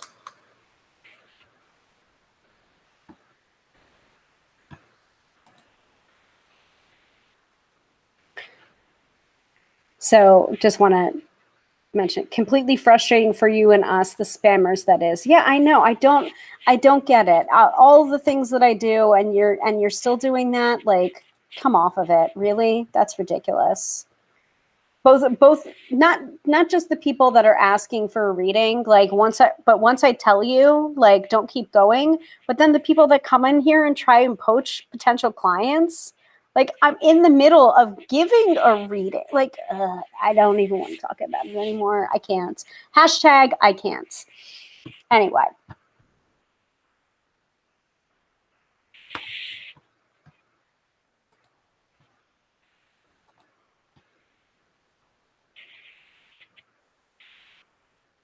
It's like, yeah, I've been doing an episode for 2 hours now, but please poach my clients or potential clients. It's awesome. Okay, so here is the weekend forecast. Let me take away my thing and just have my crawler here so you can take a look at the lovely card from the Scorpio Sea Tarot, which is by Maggie Stiefvater. Text by Melissa Sinova. Navigating the Scorpio Sea Tarot is the name of the guidebook, and the Scorpio Sea Tarot is the name of the deck. So I don't have to hold up the card here because I have it displayed right here, but it's gorgeous.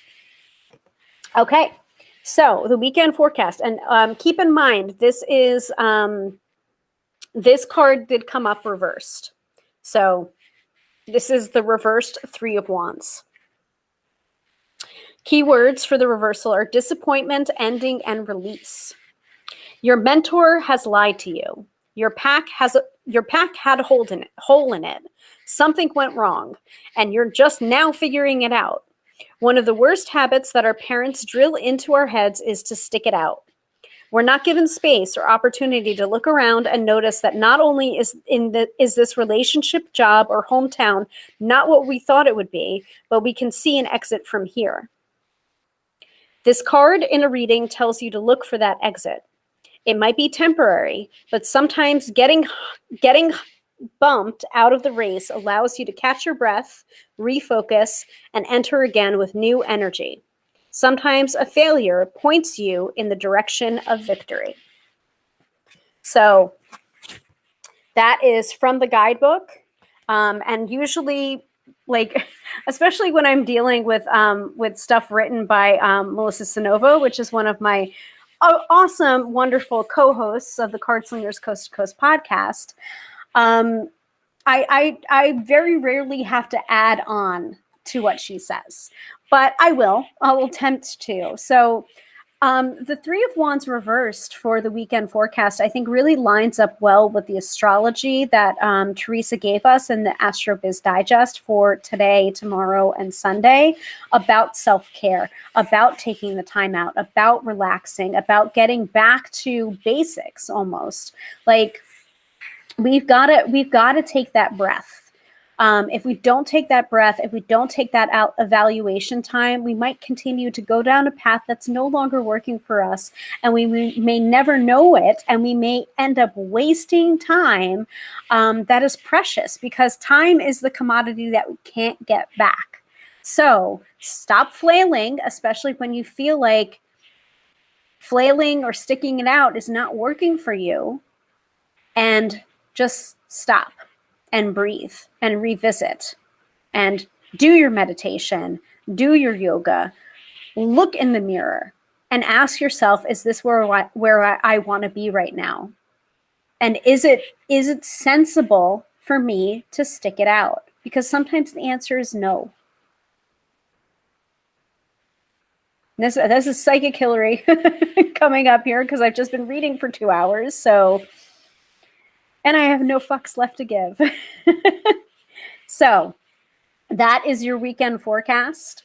I hope it helps to serve you. I hope you pay attention to it and you find the exit for the things that are not working for you. But you got to take a breath first, and you got to revisit it first. Otherwise, you may never know if you're going along a path that's not actually working for you anymore. Whew. Okay. So that's it for this week's episode. It was a very, very big episode, and I thank you all for watching. I appreciate you helping to interpret the 2021 yearly forecast month by month. It was a really great reading, I think. We just have to be aware to not fall into those patterns of self-sabotage, basically, especially self-sabotage on the world stage. So Katie says, thank you and have a good weekend, everyone. I thank you, and I hope you have a good weekend as well. So once again, my name is Hilary. I am a professional tarot reader, demystifying the mystical and putting you in touch with the most beautiful of gifts, your own intuition, because yes, my friend, you have intuition. If you would like to book a reading with me, you can do so, tarotbyhilary.com. I would love to see you. Got my schedule up on there and an online scheduler. I would love to work with you. And I will see you again next week, where we talk about tarot year cards and birth cards, same bat time and bat channel, Friday, 6:30 p.m. Eastern Standard Time. Have a great night.